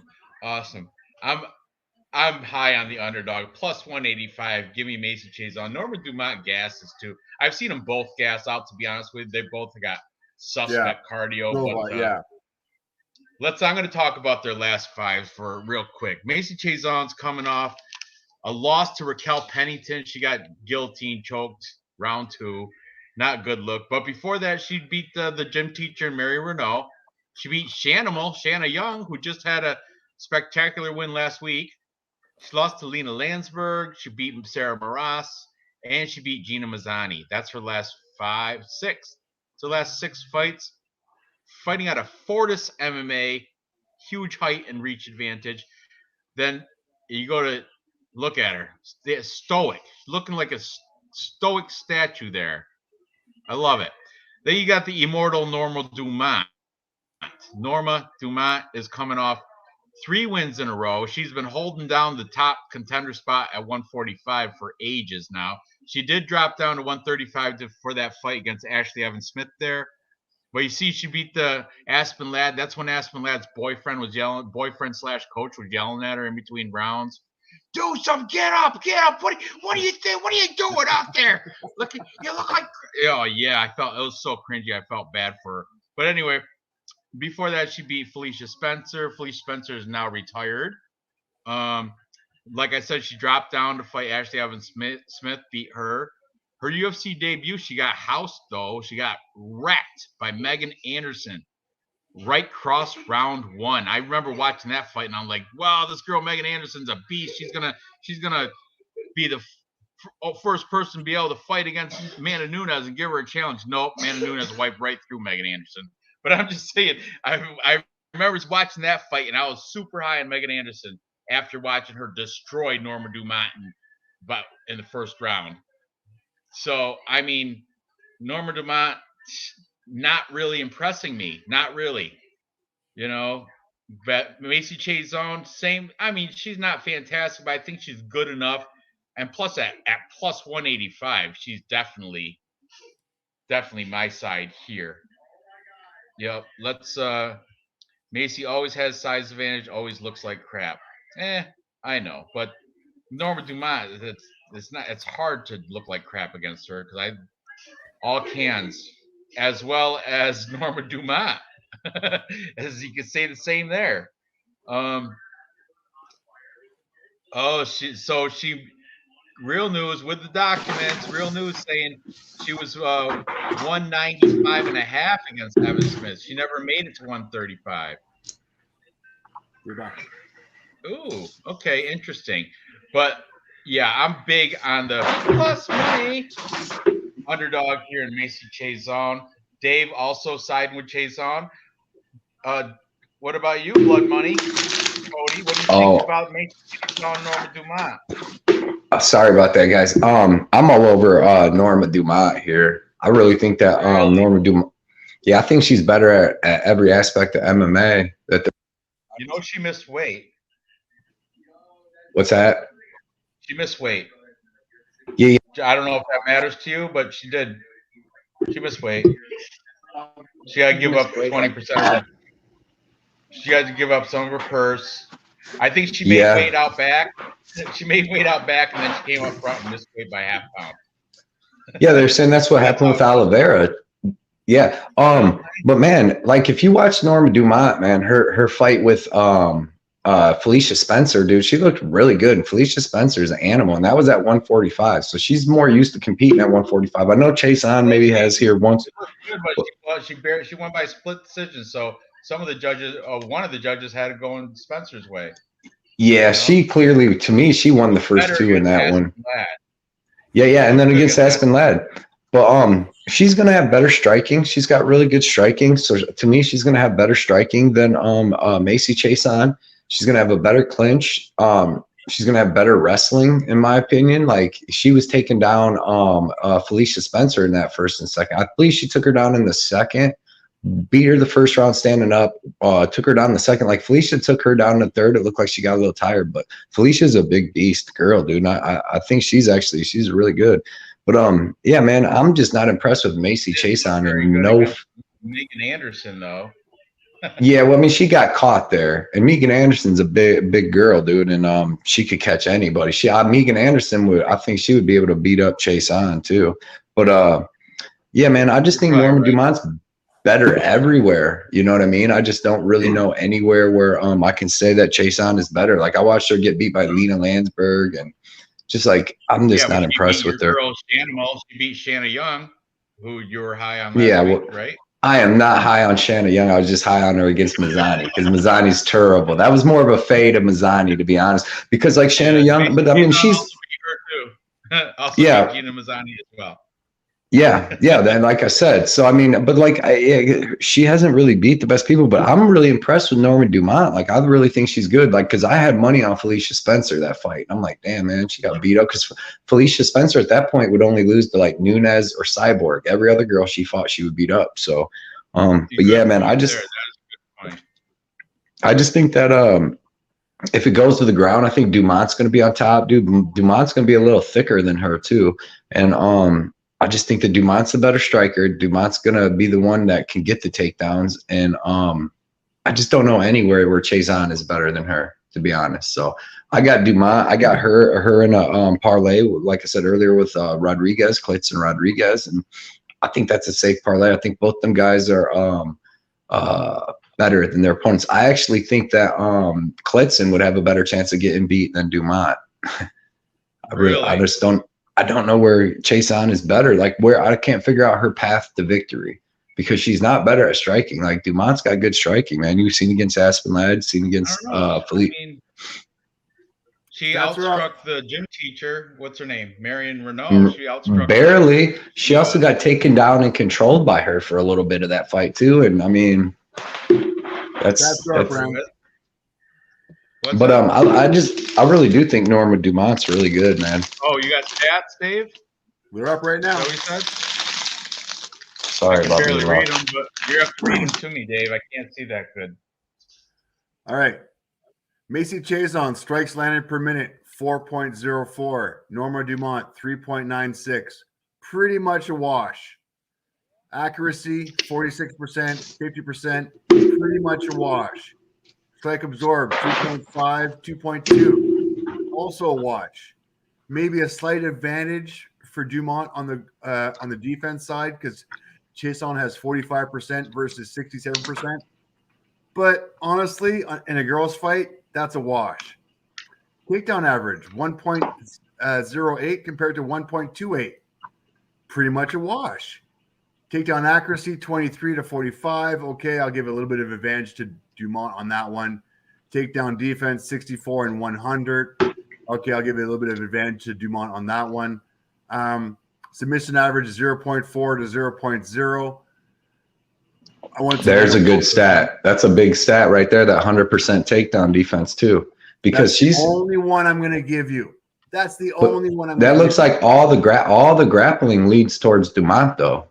And plus Dumont, like Felicia Spencer is better than anybody Chaseon's ever beat. Like Felicia Spencer's legit. She went 5 full rounds with Nunes and Cyborg. Took a beating from Cyborg. Yeah, Ice Viking. Like, dude, I was, and like I said in that fight, I had bet on Felicia Spencer, so I was like, man, she actually beat her. But yeah, man, I got, especially this being at 145, that helps Dumont. I think Dumont's like a lock on this card. I've never been impressed with Chaseon ever in the history of her ever. Even against Pennington. I wasn't impressed with her last loss against Pennington. That was who's her wins? Can you bring up her wins for me real quick? Because I don't have that on my. I'm using it. Macy Chaseon. Yep. So I know her win. Pennington, and we know about that one. Yep. Yep. That was bad. Before that, she beat Marion Renault. Gym teacher. Yeah. She beat Shanna Young. Shanimal. She lost to Lena Landsberg. Lena Landsberg. That's a bad loss. Yeah, that's not a good. Sarah Moraes. What does that say? Sarah Moraes. Sarah Moraes. Yep. That's not a good win. I mean, she's terrible. That put her at 500 after that one. Pani Kianzad. That's a good one. That's her only good win, but Pani Kianzad is nothing compared to like. Gina Mazzani's not a bad. Gina Mazzani's a good win. That's not aging well at all. But I give her Pani Kianzad. That was a good win. But like I said, man, that win over Felicia Spencer at 145 is way more impressive to me. Leah Letson. Anyway, I don't know. Yeah, but we're different. I like Dumont too. I like Chaseon plus money. I like Dave. Show the face-offs again. Yeah, let me see that. Like, right there. I told you, no crumbs on the counter. Oh, okay. Yeah, but man, hey, if you pan down and see how thick Dumont is, though, bro, that's how she's gonna get this to the ground. Yeah, look at Che. What the? She's like the little boy from what's that? Deliverance? Isn't that where he's playing the banjo? Is that Deliverance? Yeah, the little with that inbred kid. Yeah, little Joe Biden, the little baby Joe Biden. Oh, that's what it looks like too. Kelly. She looks like the white rapper. Yeah. That's a good one. But yeah, she's gonna get beat up. Yeah, she's gonna get beat up with that haircut. Cauliflower ears. She picks up a lot of chicks with those cauliflower. So ears. So you got Chaseon. What do you think? Like she's gonna be able to like clinch control, like what striking? She looks in good shape. I'll give you that. You know what? I think she's gonna bounce back from her last loss. It's a female fight. I'm gonna take her by decision. You think Chaseon could be? Maybe a robbery. Could Chaseon be Aspen Ladd? I don't want to get too much in the stats. I'm telling you, Chaseon is going to come back off her last loss. She was embarrassed. She was embarrassed in her last time out. That was the one where her boyfriend coach was yelling at her in between rounds and embarrassing her and was really cringy, you know. And then look at how stoic there with her arms crossed. She looks like a stoic statue, like an eagle. Yeah. She's gonna get beat up. I like Macy Chaseon, but she's just big. Like, to be honest, there's nowhere you just see her and you go, she's got great this. Not one aspect of MMA. She's just a big girl. 5'11" is huge. But better gym. Train out of Fortis MMA. Where's Norma Dumont train out of? Gordon Fight Team or something? You know, I like Fortis MMA. I like Texas. I mean, right. Norma Dumont, that Brazilian no-name gym. I don't even know. No, she trains somewhere good. She trains because I follow her on Instagram. She trains somewhere good, I think. She must be stateside now, but on Tapology has her listed at a gym that I've never heard of with nobody in that gym. Right. I think she trained in America. But yeah, man. I don't know what her Instagram looks like though. I never went on it.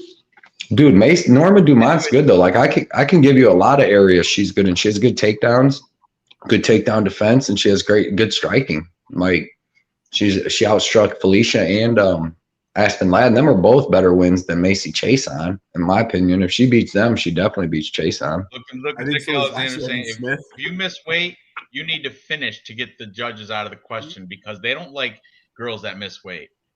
And a lot of these girl fights go decision. True. Mazzani Yeah, got caught. she might. Chason got taken, got choked out her last fight.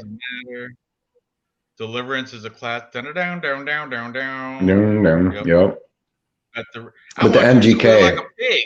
I want you to squeal like a pig, boy. I remember that scene. Then Crazy. They don't make movies like that no more. With the bow and arrow, but like a crossbow, wasn't it? Crossbow. Right. Yeah, Megan Anderson, dude. That's a. I mean, she was good, dude. Megan Anderson was good enough. She was until she fought Amanda Nunes and looked like a clown. Yeah. You know, but I wonder what the odds are going to be on that Nunes Pennington fight when they fight again. I mean, it's going to be closer. She's at Syndicate. That's a totally different story then. Syndicate. There we go. See, yeah. Gym. Yeah. Yeah, dude, I'm telling you, Norman Dumont's the real deal, dude. If she could have made weight at 135, she would have been the one building herself up to fighting for the title there. I really believe that, but she just can't make the weight. She can't trim down that far. She can't go like that Ashley Evans Smith, somebody earlier. That was a 135 fight. She missed weight. She had to do it in 139 she came in at. So okay. Anyway, that's fine. I mean, a lot of people. That's why she's a minus 220 favorite. Of course, a lot of people are on. Right. It's been going down though. I mean, well, I got her at minus 230. When I got her with her and Cletson Rodriguez, I got her at minus 230. So it actually went down a little bit. And then Cletson, like I said, I think she's more of a lock than even Rodriguez, to be honest, because Rodriguez's opponent's more dangerous. You know, Vergara can actually get finishes and stuff where Macy Chason ain't finishing nobody. Okay, let's go to the feature fight of the prelims now. Randy Boy Brown, Chaos. Here we go. Chaos Fighter Williams. You know his real name's Colin, not Kalen. Chaos. That's not his. Or is it Kalen? Kalen. Yeah, Kalen. Yeah, sounds a little girl. Kalen. Anyway, we got the Rude Boy coming off nice wins over Jared Gooden. Good win. Cowboy Oliveira, one arm rear naked choked against Cowboy. Yeah. Alex Oliveira. Round 1 too. Then he took that L to Vicente Luque, not a bad loss. Beat Warley Alves for the triangle choke. He beat Brian Bam Bam Barberina TKO in round 3. You know, and he's only lost to Nico Price. Scroll down a little bit more. He was winning that fight too when he lost to Nico. He got hammer fisted. He was on top and got hammer fisted to sleep in the transition. But he was beating Nico Price. His only legit, I mean, well, it's a legit loss, but Bilal's good. I mean, we're seeing he's good. Vicente, that fight was back and forth too, man. And then you seen that Barberina win late in the third's nice. That is very attractive too. Shows cardio. And he's got a decent height advantage, but girth definitely goes to Chaos Williams. Girth and power. But look, Randy Brown's not bad. Go back up. Let me see that picture again. He's girthier than you'd think. He's just got skinny legs. Yeah, he's got skinny legs, dude. Johnny Jones legs. But then you look at big old Chaos. Kalen Williams, the Ox fighter. Look, he's got his whole entourage there. What's the hands? They just no gang signs, so they just open their fingers up. I don't know what that is. They're all, right. Oh, my boy, my champ. Anyway, the Ox fighter's coming off Miguel Biza again. Carmel Thunder knocked him out. He beat Matt Semmelsberger. That's a great win. I'm high on Semi the Jedi. Yeah, took that loss to Michelle Pajeda. That's like the third person I've said lost to Michelle Pajeda on this card. Chaos Williams won that fight, dude. Chaos Williams won. I don't know how that was unanimous. I thought Chaos Williams won the first and second round pretty clearly, landed the harder shots and stuff. And in the third round pair, I got a takedown, but I thought Chaos Williams won that fight. He should be 15-1, which is worrisome because I bet against him, but yeah. He when he took out Abdul Razak Al Hassan, that was when Abdul Razak Al Hassan was in that turmoil with the accusations of rape and stuff. So No, I he mean, was you out got of that. He was out. I mean, was he it? just came out of it. Yeah, because he had already lost to Munir Lanez, or Al Hazak did, and then he fought Chaos the next fight and got knocked out. But it was Oh, after so he got cleared of all. oh yeah, but it's still. I think that was still like in his head or something. I don't know. Oh yeah, I'm sure, dude. That messed up his whole career. It did. It Yeah, really did. he's bouncing back as of recently though. I think. But anyway, that his UFC debut, Chaos knocked out Alex Great White Morono. I think he knocked him out because his nickname is Great White, and he didn't like that. But he took care of him in like 27 seconds of round 1. That's fantastic. Yeah. But let's just scroll down. You guys, you know who the gentleman Mike Gilmore is? Michael Gilmore? Gentleman Michael Yeah. Gilmore. Let's Wait. go down to his amateurs. Go down, Dave. The dude that keeps getting beat by everybody in the UFC, that Gilmore dude, the one that there he is. There he Remy, is. or There's the Michael one. Gilmore. Yeah, he's got a Where's win that? over Chaos Williams. Oh yeah, back in his amateurs, I did see that, which is freaking crazy because that dude is terrible. He is horrible. He's the worst. But, Crazy. But I always that sticks out though. So Chaos Williams does have the power. He has the power. He has that one punch knockout ability. But I like Randy Brown's. I think he's more technical. He's going to have more volume, and I think if it goes to the ground, Randy Brown's got an advantage there too as well. I think because Randy Brown does have submission wins, whereas Chaos Williams does not. And I think Chaos Williams, I mean, he's got decent get-up game, but his path to victory is clearly by TKO. Randy Brown's path would be to get it to the ground and probably get a submission. So, I mean, this is a very close fight, but I'm going to lean with the Randy Brown side. I think he's plus money too. I think last time I checked, he was even. Yeah, well, no, they're both minus money. They're minus 103 for Brown and minus 117 for Chaos. So, Right. what's your take here, Cody? What do you think? I bet Randy Brown at plus 115 a while ago, a couple like April 26th. So, but I bet him. I like him. He, like you said, you broke it down perfect. Like he's just more well-rounded. He has good enough striking, I think, I mean, he can stand with Chaos, and he's got good striking himself. And then like you said, I think he's got the way better grappling. I don't know if he's just going to be able to go out there and just take Chaos down. We haven't seen Chaos grapple too much, really. Michelle Pajero was able to take him down in the 3rd round, and him and Miguel Bieza, they wrestled around for the whole 1st round in their fight. But we haven't really seen anybody come in and take him down and grapple with him. And Randy Brown's got really good grappling. But I bet Randy Brown, and the thing that sucks is like, because he can be winning the whole thing. It could be like the Marlon Vera Rob Font thing. He's winning the whole round, and then with 45 seconds get you dropped. Because Chaos, man, he throws nice 5-7 punch combinations with power, like in that Semmelsberger fight, just Russian Pajera fight.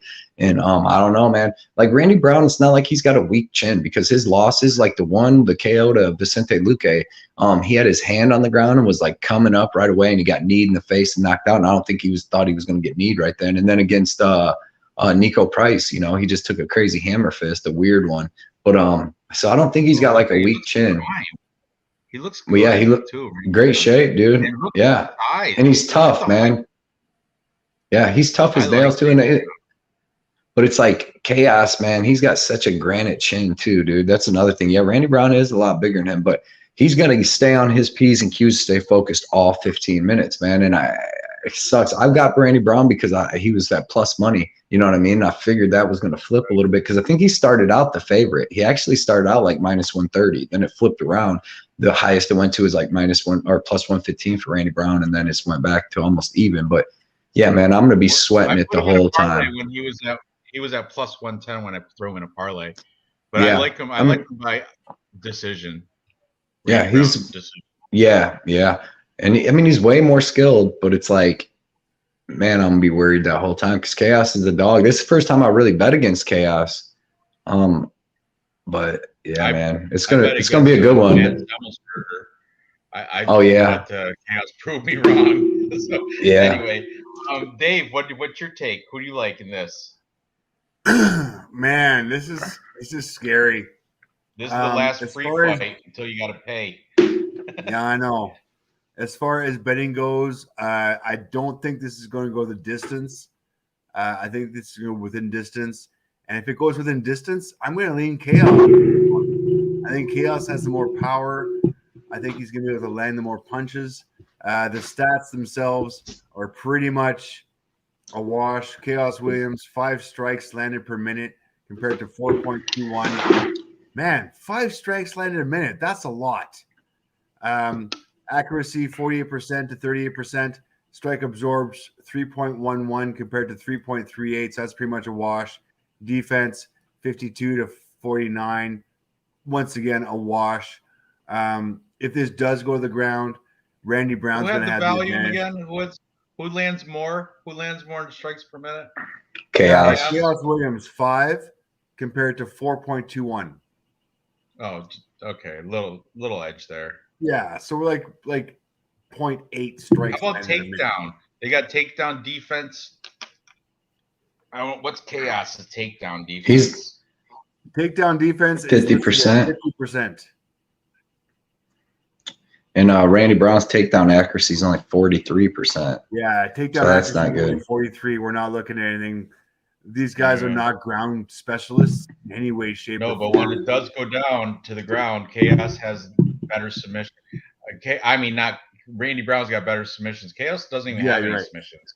No, he doesn't. Yeah, we've never really seen Chaos. I mean, Pierre took him down in that 3rd round and beat him up a little bit, but he looked, a little out of a fish out of water against Baez. When Baez was going for all them leg locks, because I'd bet Chaos pretty big, and I'm like, oh crap, because they were rolling around. And it looked like he got put in a knee bar and stuff a couple times, but he got out. So, but yeah, we haven't seen his groundwork too much. So I hope Randy Brown tries to test that, because he's got a guillotine against Ladarius Jackson, who was 6-5 back in 2019 for the WXC.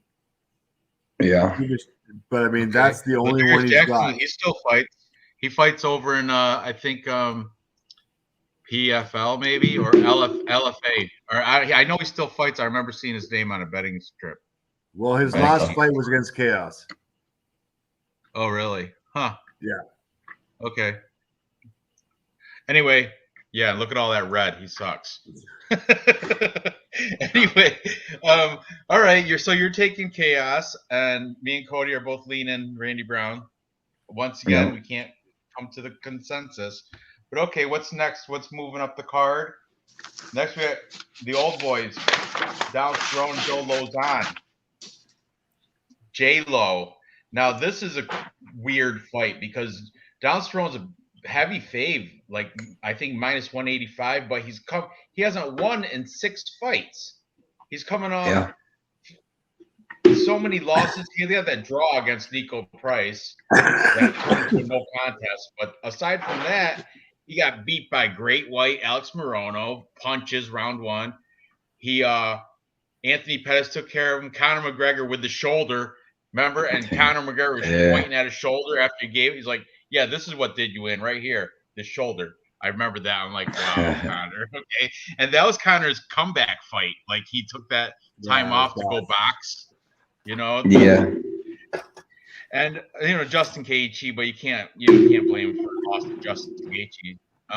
Right. So I mean, Donald Cerrone, he should be the favorite, but I don't think he should be that much of a favorite. Joe Lozon, you know what it is? Because Joe Lozon hasn't fought in like over 2 years.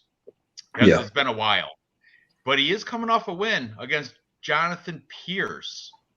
Ground and pound round 1, a good win. But then before that, he has those 3 losses there. Chris Kritz, Clay Carpenter-Guida, and that Stevie Ray. That was a majority decision, though. So actually, not horrible, but I don't know. Right. I've been flipping back and forth, but I kind of want to go with Joe Joe Lozon.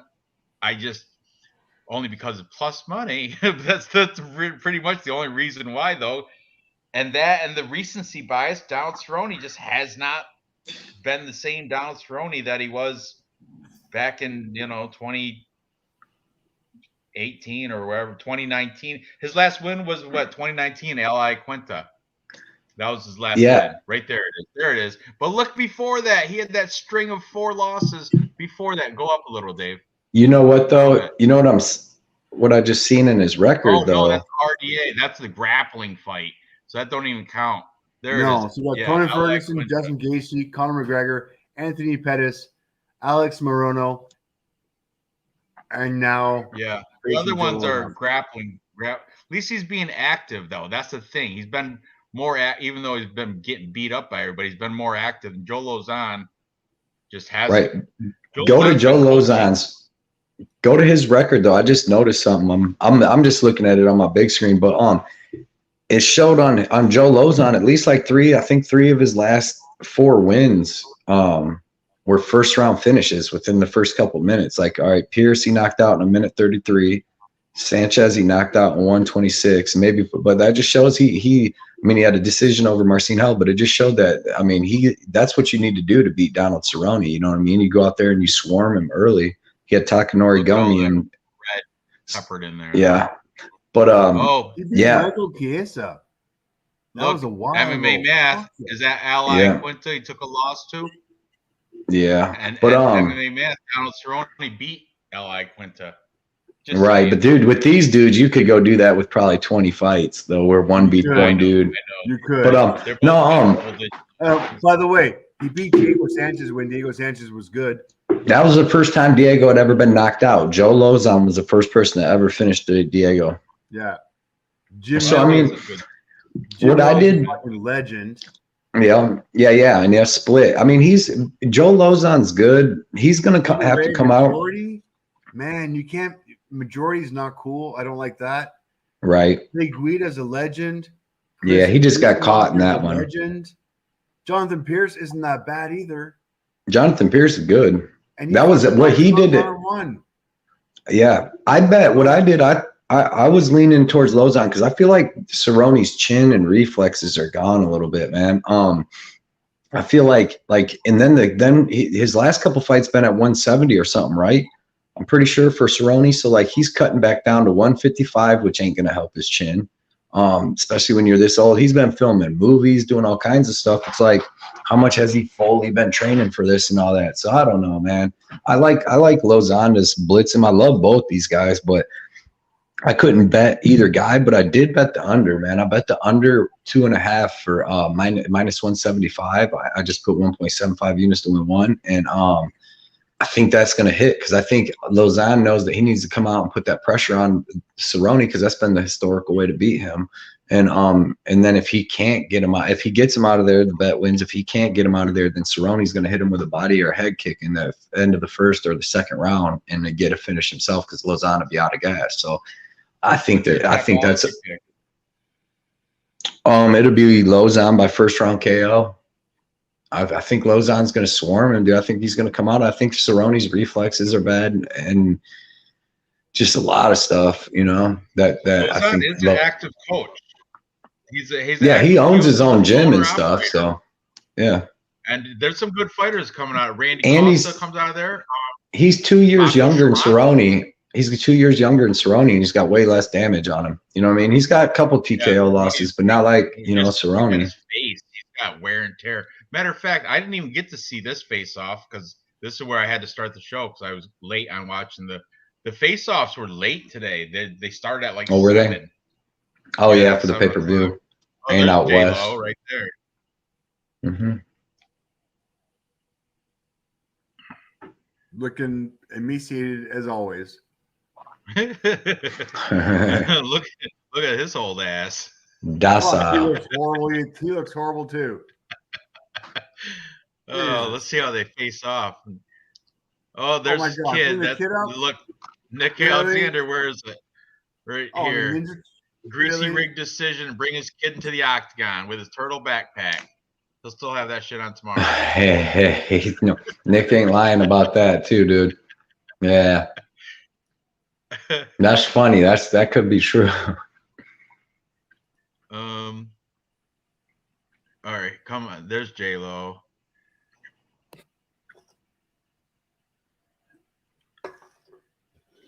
That looks better. That looks like the Yeah, the that was usual after he got J-Lo. some water in him after his Mhm. real weigh-in.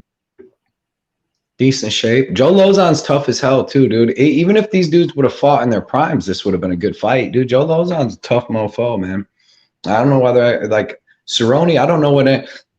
Like people are say that Cerrone's been more active in all this, and we haven't seen nothing out of Lozon. But man, the last time we seen Lozon, he looked all right. And we've seen Yeah, he looks Cerrone so be old active right and there. look terrible, dude. Cerrone looks so old right there. He doesn't Doesn't even- care about the win or not, honestly. Oh, look, they're talking about old times right there, chumming around. There's Dana. Remember that? Remember that? Cerrone looks in great shape, though. I'll give him that. He looks in great shape. But man, he just hasn't looked good in his fights. And Lozon's got that swarming style. It's the exact style to beat Cerrone. But I like both of these dudes. So I just bet the under 2.5. Do you guys think this goes 2.5 rounds? I like the bet. Honestly, I like it. Yeah, that's what I bet. Because I couldn't fully figure out who I wanted to win this fight. Like I said, I'm gonna end up picking Joe Lozon. I think by first round KO is what it is right now. Saying he can almost guarantee a rigged fight for Cerrone. Like he thinks they want to give him a retirement fight. This could be his last they want to fight. give him a win to retire off of. But you know what? They don't. I don't know. There's a lot of people that go in with a retirement fight and they lose. Right, I'm with Ice Viking. I'd like to see Cowboy go out on top with a win. So when was Joe Lozon's last fight? Shoot, like 2009. Yeah. Yeah. Jonathan Pierce. Guys, pick Cowboy in this one. Just for the WWE fact of it, pick Cowboy. No, I'm taking Joe Lozon. Right. Yeah. I am. I'm taking I'm picking Joe Lozon too, but I will not be surprised if it goes to decision and Cowboy gets the win. I won't be surprised, but I'll be pissed. I won't be surprised. I'll be like, I'm not making the bet. Nick Alexander knew it. He knew it, and he warned us. I know. The fix is in, dude. Like you said, he's dude. Cerrone's pulling out all the veteran tricks, bro. Bringing his kid out. Dedicating it. He said he's already playing that. You know, them judges watch this stuff too and just see what they got to get ready for the next day or something. They're probably watching these press conferences and stuff. You know, Sal D'Amato, he don't give a shit. He's already paid. He already knows who Sal D'Amato already has his fucking cards filled out. That motherfucker. His card like fucking 2 days ago. Sal, man, you never know. Maybe Joe Lozon make split decision, Sal. He'll finish him, then you don't have to worry about going to decision and get the fix. Maybe right. That'll happen. Conor McGregor did it with the shoulder shrug. Boom. Right. Yeah. Lozon is going to have to finish him if he wants to win. Yeah, I think so. I think, because, I mean, if Lozon don't get him out of there in the first, dude, once Cerrone, you got to get him before he gets into his rhythm. I mean, that's the old Cerrone. Another thing, like, I don't even want to talk crap, but anytime you've ever seen, like, Cerrone on Joe Rogan's podcast or anywhere, like, he was, like, sponsored by Budweiser and said he drank like 18 to 24 a day. So if you're doing that and you're like, that's all going to catch up on your body too, dude. And then not only that, you're getting knocked out and then you're just older now. Like, dude, it's just like kind of like a Chuck Liddell effect. Like I feel like his reflexes are way off and his chin ain't that great. And yeah, man, he's going to be as emotional as Charles Oliveira tomorrow, man. Yeah. So I don't know. Hopefully Joe J-Lo will take him out so it doesn't go to decision. If it goes to decision, you're gonna have usually fights at 155. Yeah. Now he's so I'm saying 170. That weight cut can't help you this late in your career either. No, this is at 155. This is at 155. Yeah. Dinosaur, he weighed in at 155.5. So like cutting the weight ain't gonna help your chin either. Like I don't know. There's a lot of factors that make me think that Lozon's gonna come out, swarm him. Because it's not like Lozon's last fight, he didn't look old. You know what I mean? He's just been off for 2.5 years. We don't know. He might have had an injury, whatever, this or that. But it's not like his last fight he looked terrible. Jonathan Pierce is a savage down at 145. He's a freaking savage, man. So, but yeah, I mean. Like Ice Viking said, I hope Cerrone does. I'm picking Lausanne by early finish, but I hope Cerrone wins and retires in front of his son and stuff. That would be cool. Brings him in the ring, a little Ninja Turtle bag, and You I'm only picking put Joe so much Lozon. into that. but if it goes to decision and Joe Lozon wins a grimy one, you got to shout out Nick next week because Absolutely. Cowboy wins the grimy one, man. You know why? Absolutely. I'm picking Joe Lozon within decision by guillotine. That's a capper consensus, ain't it, for a underdog too? Yeah, for Joe Lozon, he's gonna have to. That's come into wild. Our 3-leg parlay at the end of the show. Okay, Maybe. moving up the card. We got there's some good fights coming. Right, OSP and another old timers fight, another double-digit Jesus. loss fight for these veterans. OSP and Shogun Rua. Now they're both 39 and 40 respectively. Been around for ages. Shogun started in like 2002 was his pro debut, and OSP's like pro debut is like 2008. These guys have been through it. OSP. Now let me tell you about the Von Flue choke. Von Flue choke was named after this guy named Jason Von Flue, who's not good. He's like I think his record was 12-10 when he retired in 2009. OSP's performed the Von Flue choke more than Jason Von Flue successfully. And actually, it was going to be officially changed to the OSP choke. I just want to throw that in there. It's interesting. That's pretty cool. Yeah. That's what I heard. But should be. OSP's coming off back-to-back losses. He lost to Tanner Bozer. Before that, Jamal Hill. And he got knocked out second round in both fights. What was that? My bad. I hit my. That's awesome. My bad, everybody. No, I hit my microphone, man. Your gong song. The Gong Show. But he does have a decent, he has a good win over Alonzo Menefield, which was kind of sort of. When I can't read the date. When was that? Alonzo Menefield win. 2020, September 5th of 2000. So late 2020. Yeah, that was Mauricio Shogun's last fight was November of 2020. Oh, okay. So that shows how long he's been out of the scene. Where OSP has had 2 losses, but he's still been active more so than Shogun. So the activity is definitely on the OSP side. Okay, and then you look at Shogun. By the way, Shogun lost to OSP back in 2014. Yeah, about 8 years ago. Yeah. First round, 34 seconds. Where is it? Long time ago, but still, it did happen, and he got knocked out in 34 seconds of the first round. Yeah. Always don't forget that. History tends to repeat itself. Most recently, his last fight, he tapped to strikes to Paul Craig. Paul Craig has people tap, but it's usually by armbar or submission of some sort, not by strikes, but whatever. He did beat Big Nog, Antonio Rogero Nogueira, by split decision. When Big Nog was like he was 63 years old. Yeah, exactly. So I don't know. It's kind of messed up here that this is even on the main card, but this is kind of like a celebrate the veterans. Let's see who's going to retire after this card is done type of deal. That's what I see with these last 4 fighters that we've been discussing. I'm going to take OSP here. I know he's a ridiculous favorite, but I'm going to take OSP within distance. He should. What is he had? He had trouble making weight. Obviously, I didn't get to watch these. But he did make it 205. Yeah, I think they said there's like 6 people at the hotel or something that was off weight by like a pound or something because of the scales. Like the scales got reset or some crap. Right. And that's why all these people was so close. Shogun looks he has the good love handles there, the 40-year-old love handles. Yeah, dude, he doesn't. Yeah. That's no bueno.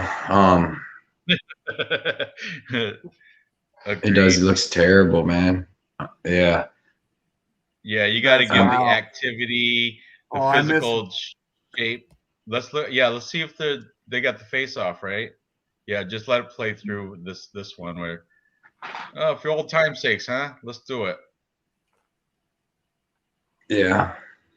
You know, and then all right, enough hugging, cowboy. We get you. We understand. You're gonna retire, shaking everybody's hand, kissing babies and stuff. There's He OSP. used to be a stone cold killer. OSP. Look at the branding. He's got the brands. That shit hurts worse than a tattoo. That hurts. Dude, that would be Branding. terrible, bro. That'd be the worst. Like literally, that would suck. Why would you even do that? Show your toughness. They don't even. They didn't show him face off. That's crazy. They didn't show him. They got to. off. What? No, they have to, They right? didn't. What? Or This play is like a from there. boot. This is like a bootleg copy or something because they had to have faced off. Ain't no way they just walked up. They had to have, right? Let it play. Look. Oh, They didn't show I don't it. have it on this one. What happened? Walking away What? What happened? with his big Yeah, they flat- just show him Yeah. walking away. See, look, they just skipped the thing. Yeah, this is a bootleg copy right That's a here. tight little ass right there, though. Look at that over center ass. Oh, look at that Jesus. over- That's a tight little ass right there. Yeah. That's man Fucking fucking- who's that Ranj going to the manhandles, the love handles on man Shogun? handles right there. Yeah. Tight Manhandles. little ass right there. Jesus. Yeah, no. Look at the height of Jesus. that. We see who Dana wants to win. Look at Dana, man. He's like, thank you, Shogun. Thank you for coming in. Dana, how much Yeah. testosterone does Dana have pumping through his fucking veins right now? A lot. More than USADA. USADA should test him. Does fucking Dana have going through his fucking system right Jeez. now? Jack. I don't know if you guys remember Dana, but like fucking like 15 years ago. Remember the first Ultimate Fighter? The skinniest guy But you've now- ever seen in your life. Right. Now he's on Instagram making Dorito mozzarella stick pizzas and shit. Shit, he made So- some apple cinnamon freaking tortilla chip things today, like bomb. And He he's said always Cowboy making has- some weird ass shit that none of the fighters can ever eat ever. Right. It just- Looks good though. it does. Looks great. All right. Let's see. So Shogun. stats. I don't know if you guys want to lead anything to stats on this fight. Shogun 3.57 versus 2.65. Takedown average 2.12 for Shogun, 1.21 for Ovid St. Pure. So on the feet, it looks like Shogun's got the advantage. Takedowns looks like Shogun's got the advantage as well. But I think you can take all these stats and throw them out the window. I don't like any of them. Well, Better's These got guys info are about so the old. brands. The branding on the arm, it's the symbol for the Omega. And he's at Oh, okay. black. No, yeah, that's a fraternity. That's a fraternity. Yeah. You know about it? You can't Yeah, just I you never- can't just Oh yeah, no, dude. tattoo that though. I was drafted by I was drafted by Syracuse. I know all about it. No, thank you. Pass. You got one? You got a brand, Dave? No, You got I a do brand, not. Syracuse Yeah. brand. Sun tattoo.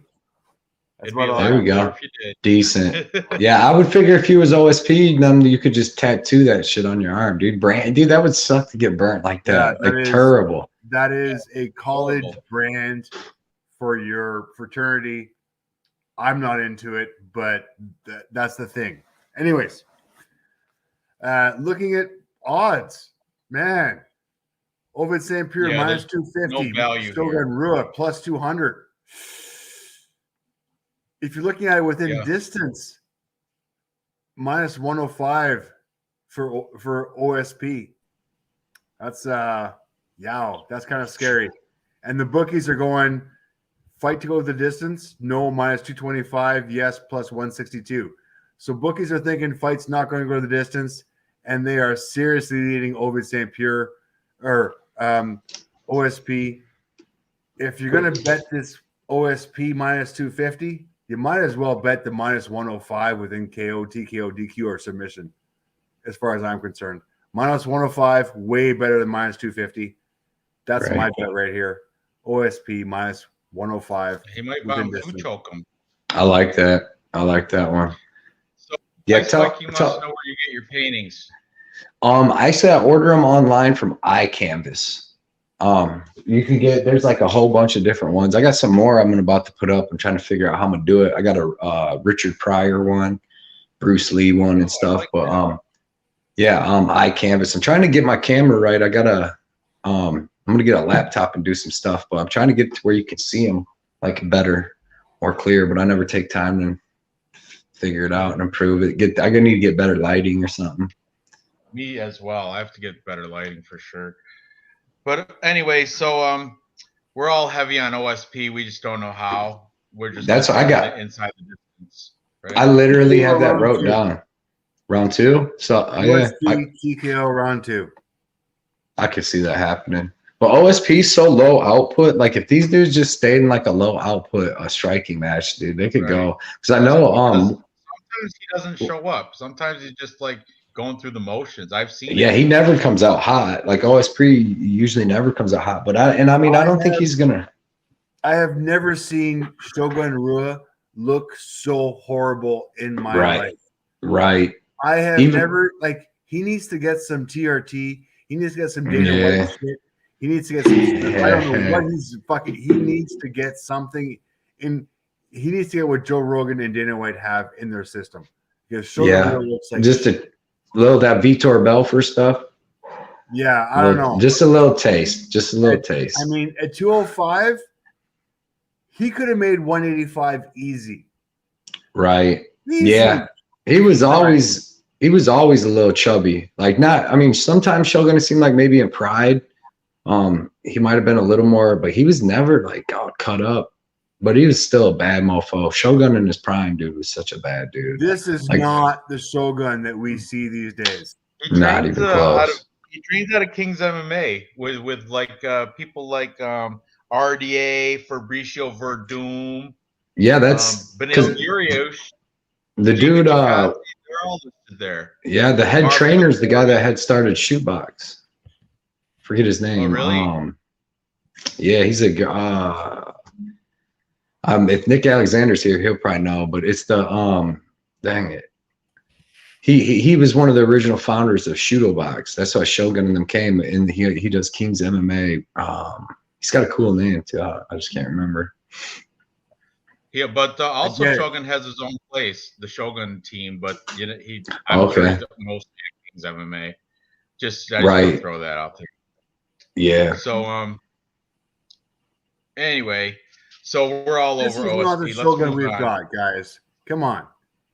This is not the Shogun we're looking at right now.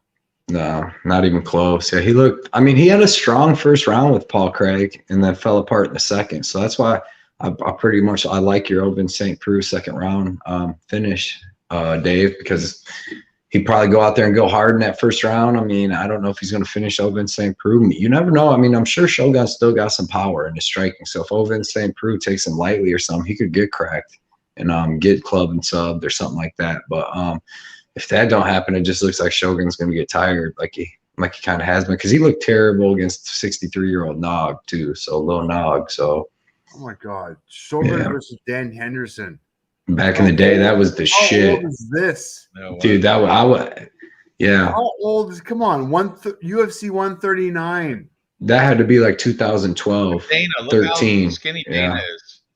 Yeah, well, this is before TRT. Look how skinny Shogun is. I know. This is Shogun after TRT. Bro, that fight right there was one of the greatest fights ever fought. And funny story about that, we was at my buddy's house having a big party, and then my girlfriend got sick, right? And it was like in like the third round when they was going nuts, and then I had to leave. Like I had to walk her. Because I lived right down the road, so we had to walk her home, and I missed the end of it. And this was like back in the day, like it was hard to find it, so I missed the endings of one of the greatest fights ever. I don't know, man. Bad days, man. Shogun getting his hand raised. Well, what if it is just a slow? He already passed his best when he came to the UFC. Says about better. Yeah, I mean, he had a little run, but yeah, he came over with like a blown out ACL and all kinds. That's why he lost to Forrest Griffin his first fight over, because he was already hurt, and then he got the big surgery, and then he came back and looked good for a little bit, and then John Jones put the beating on him. But I love Shogun, dude. I loved him in the Pride days, man. Shit he did to like Rampage and just everybody, man. He was a beast, man. Yeah. I still got all them Back in the Prides day, on you know DVD. what?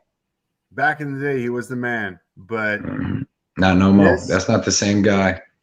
this is not that guy. This is more like Ninja Hua now. It's more like Ninja Hua. If you ever watched his brother fight, which his brother was a beast at first. Okay, that guy is definitely not that guy. Yeah. Yeah. He got nice teeth though. He does have nice teeth. I will give him that. Yep. But yeah, no, that's not the same. That's not the same guy. On the typology page, not the same guy is what we're looking at right here. Right. And that's why OSP is going to win. All right, let's move on to feature fight. Mike Chandler, Tony Here's the Ferguson. good one. This is a good one. Good, but the line is crazy high Crazy. on Mike Chandler. I'm taking Mike Chandler. Don't get me wrong, but I just feel kind of bad for Tony Ferguson, to be honest with you. I mean, Mike Chandler, D1, All-American wrestler, fantastic wrestling, good, strong stand-up, strong punches. I think he beats Tony everywhere. I don't, it's a bad matchup for Tony. I feel bad for Tony. That's what it comes right down to, and that's what explains why the line is so wide. Is he the biggest favorite on the card? Hey, look, I think so. And that's another thing, real quick. If you want to look at that, that's not Tony Ferguson either. The Tapology picture, nowhere close. I seen a picture showed him like 3 years ago and Tony Ferguson, or 4 years ago and Tony Ferguson now, and it looks so much different. Right. He's not the biggest favorite on the card is Andre Fiojo, but he passed him up, huh? Right there. Okay. Close. So he passed him up. Nice. And minus 400, they're tied. Okay, so tied for the biggest favorite on the card. But I mean, knucklehead boxing, Tony Ferguson. He does have. It's a fight. He does got a shot here, but I don't see how. I don't see how or where or when. I don't get it. But unless Michael Chandler does some stupid fight IQ thing, he rocks him, goes down instead of finishing him, just tries to wrestle. I don't know what. You got to look at Chandler's losses and why he lost those fights. Right. And you can see some holes in his fight IQ, but I don't see him losing this fight. And true. Against Charlie Oliveira, I think he got him down or something. He rocked Charlie O, went in to finish him and stuff, and then couldn't. He was about one punch away from really putting him out, and then he ended up getting going. What's that? Yeah, Charlie O recovered and took his back for a little bit in the first round and stuff, but he came out in the second and got dropped within the first 15 seconds. But yeah, who'd you pick, Ranj? Michael Chandler for sure. Okay. Yeah, that definitely most confident pick on the card. Okay. Yeah. More so I got Cameron Van. Were you sure? Because we put that on the record, that Bandcamp. I thought you said you ordered his shirt and everything. You said he's the next champ. Oh, if I can get a Cameron Van Camp shirt, I'll buy it. Yeah. What if he pulls off that win? You're claiming it. I'd claim it too if I was you. Yeah. In this fight, dude. Here's another one. I mean, I put this in before I went back and watched a bunch of tape, but I got Michael Chandler. I got him at minus 360, which was good at the time, and I got him on a parlay with Rose coming up minus 165.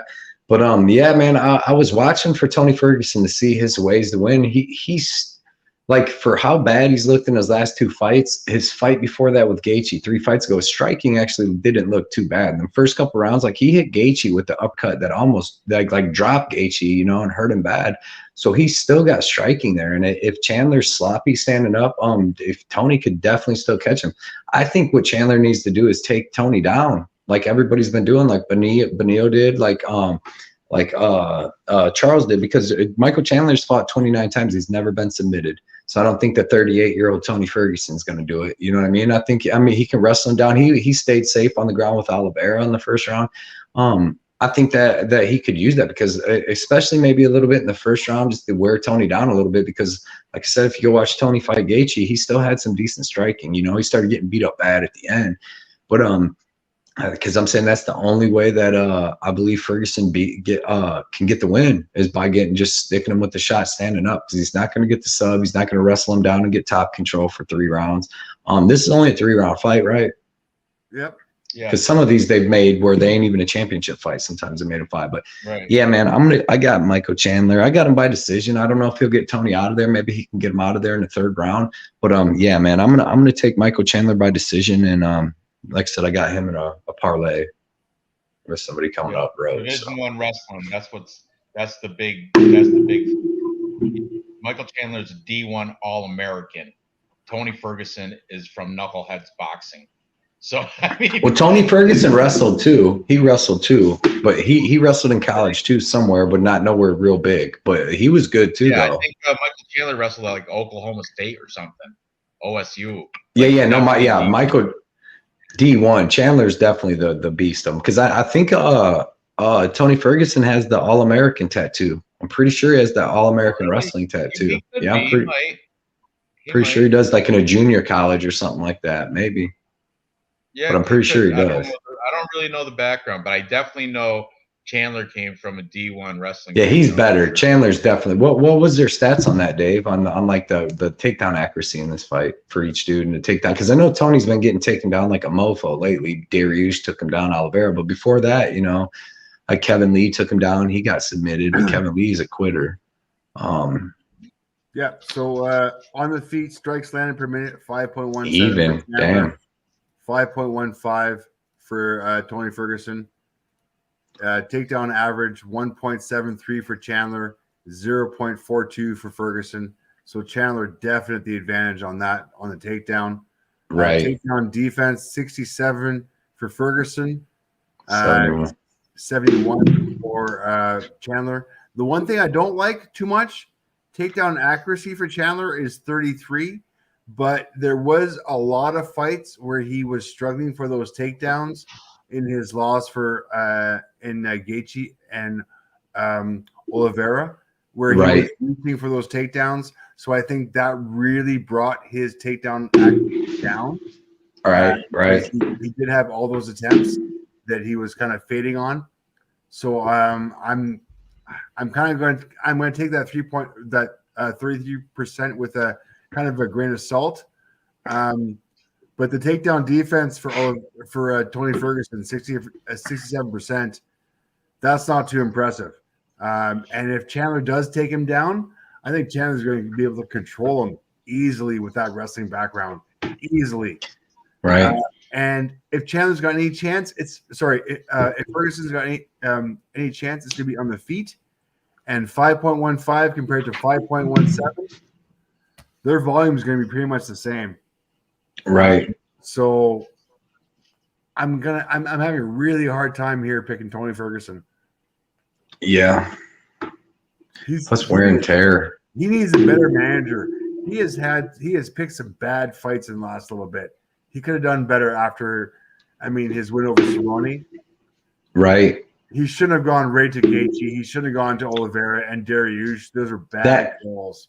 He was man, that knee when he tore his ACL when he fell, he didn't rehab that right. Like he was supposed to go rehab it through a hospital and do all that stuff and physical therapy, and he just went and rehabbed it himself. Said he didn't like what they were doing. So and then he came back like 6 months later. Remember, that's when I think he fought Anthony Pettis. And he just hasn't been the same fighter. And then he's had some other issues out. The punch drunk. Right, like dude, that. Yeah, and that Tony Ferguson in that picture is from 6 years ago, dude. That's not definitely not. I'm a huge Tony Ferguson fan, but as you can see, in my last fight, I picked Dariush to win by decision because there's no way that I'm going to put my money on Oliveira. He's just got Ferguson's just got bad choices in fights, and this one's another bad choice. Mm-hmm. Is Tony? I'm pretty sure Tony Ferguson's All-American, right? Can you check that on Tapology? Like they're in his little profile when you click on him and go to the bottom. Pretty sure he has a tattoo and a I thing. don't know. So that's what David Coburn says. Tony is All-American. Chandler wrestled. I'm pretty sure Chandler wrestled at Oklahoma State, OSU. I'm not 100%, but I think I read that somewhere. Right. Yeah, Chandler's going to be way better in wrestling. I just couldn't remember. I'm pretty, like I said, I thought it was, but yeah, Chandler for sure. If this goes to the ground, I think Chandler would be on top. Like maybe because Tony Ferguson, at the weigh-ins and all that, in that press conference, he was acting like, yeah, he was going to wrestle. He's doing a little ankle pick and all that stuff. So maybe he comes out. What's that? You see this? Ice Viking watch the Clint because Clint. Ice Viking. Clint said there, if you watch the embedded, you can see a little cut that's healing above Chandler's eye, but and Tony does have sharp elbows. So he said the other day at the press conference, blades and shades or whatever, shades and blades or whatever. Talking about his elbow, he's always got his shades and his blades. Guys, look at the Tony fight by time. Decision. That's interesting. Good on you. That would be that's big plus money. Guys, I will tell you right now on that plus money, look at the fight time that we've got for Oliveira starting off in his career. It has ramped up completely. So, I mean, fight going the distance is not a bad call on this one. Yeah, I think over the 1.5 is definitely money. I think that's going to bet up a little bit, but excuse me, I still think but there's Tony, it's USA. Like Tony's look. Oh, Missouri is where Chandler wrestles. Doing the suplex, and he's got it on his leg, I guess. Okay, yeah, like I said, but yeah, man, this should be like you said right at the beginning. You opened this up, Ranj, is that the line's off though, man. Even though I got a bet on Chandler because I think he's going to win, and I had to get him at 360 and I got even money with him and Rose, a little over even money actually. But man, Chandler should be like minus 185, 190, 195. Because Tony, unless he comes out wrestling, then I think he should be this big favorite. And I think that's what they think. Because if you've seen Tony against Dariush and what's his name, man, he looked terrible. Like he was just getting held down and beat up. Like literally, Dariush ripped his leg off. That's why I think that's why he hasn't fought in a year. Because I think Dariush really messed up his leg. And Charles Oliveira, I think he messed up his elbow. Like I think he armbarred him and he wouldn't give up or whatever. So guys, I hate to say this, I'm thinking the best bet we have in this one. Yeah. Because we're all going to agree Tony Ferguson is a fucking rock. Yeah. He's going to last for a little bit. Michael Chandler by decision plus 260. That's my play. That's a good line right there. That's a really good line right there. That's what I'm doing. That's my pick on. I might even bet that right now, but that's definitely. That's a good line. Well, what's fight goes to decision just in case Tony Ferguson pulls it off? What's the fight goes to decision line? Fight goes distance. No, minus 225. No, yes. Wait. What? Is plus 145 goes to decision. What's No, so yeah, it's plus 162 though to go to decision. So plus 162 ain't too bad. What'd you say Chandler is plus 300 to win by decision? Because then at least that way you cut out a little shit just in case Tony Ferguson turns back the hands of time, comes out doing some crazy shit. But I still like what's the over 1.5, right? What's the over under 1.5? Over 1.5 minus 1.75, over 1 or over 2.5 plus 120. I'm going to be honest. I think I like that over 1.5. And I think to be honest, if there's a finish in that first round and a half, I think it'd be Tony Ferguson finishing Chandler because Tony Ferguson's never came out there and just got starched in the first round, but Michael Chandler has. And Tony Ferguson still has some hands. So and some crazy shit. So, but Chandler, man, you know, he's a professional, dude. He's not going to take Tony Ferguson lightly. Like, I know he knows, like, I'm going to come out here and fuck him up, but I don't think he's going to come out here messing around, you know, putting his hands This down is a on that. three-round So, fight, right? They're not going to make any mistakes in the first round. Listen to These this, guys are going crazies. to feel out first round, 5 minutes, feel out. Second round, maybe make some chances, maybe take some risks. Tony Ferguson's Right. going to put his chin out there. Chandler's going to take him down. I see Chandler by decision. Honestly, I really do. Listen to I like this. that. If you I like guys that. think it's going to go decision, right? Tony Ferguson, listen, plus 3.5 points. That means it goes to decision. And if it's like 30-27, Tony Ferguson still, you'll win this bet. Tony Ferguson plus 3.5 points on BetOnline is plus 170. So that means Chandler can still win, and he can win 30-27, and Ferguson will still win you money at plus 170. I think all of them, I like Chandler by decision. Yeah. That was plus good money too. What'd you say that was? Plus 300 or 200? Plus That's good. I have That's good money right there. Yeah. And I think, like you said, I think it took Gaethje 4 rounds to do that, or in the 5th round maybe is when he stopped Tony. Yeah. So he should be able to you know, he definitely the 1.5. The 1.5 at minus 175 seems like a lot. I mean, it's minus money, but man, that seems like pretty good. And I know it started off way lower than that, but I like Chandler by decision way more than Tony by decision. I just don't think, dude, Tony's almost like Cowboy, man, where they just got a lot of other life shit going on that I think, you know, it took some years, plus getting, you know, having these rough fights and just injuries and all that. It's took done a lot of these lighter dudes lightweight dudes don't do as good at, you know, 38 years old like Glover and the heavyweights do. You know, they just more wear and tear. When you're doing more technical shit, that's when you're tearing your knees up and you're tearing all your joints up and stuff. The big heavyweights ain't got to do that shit. They're just like, you know, sparring and doing a little shit. Chandler in the UFC has a losing record. Yeah. He is 2-1 in the UFC. Sorry, he is 1-2 in the UFC. He's beat Dan Hooker, he's lost to Charles Oliveira, and he's lost to Justin Gaethje. There is no way he's going to go 1-3 in the UFC. Guys, right. Yeah. No way. Chandler's got this in the fucking bag. When was that? What year? What year was the last year Tony Ferguson had a win?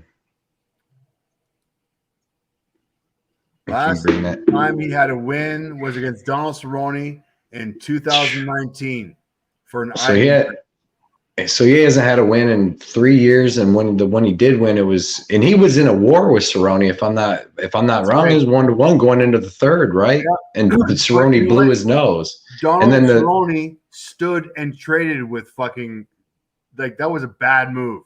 He stood and traded with him. And then traded fucking punches with fucking Tony Ferguson, thinking he could fucking knock him out like a fucking idiot. Right. Fucking Cowboy did not fight a good fight that fight.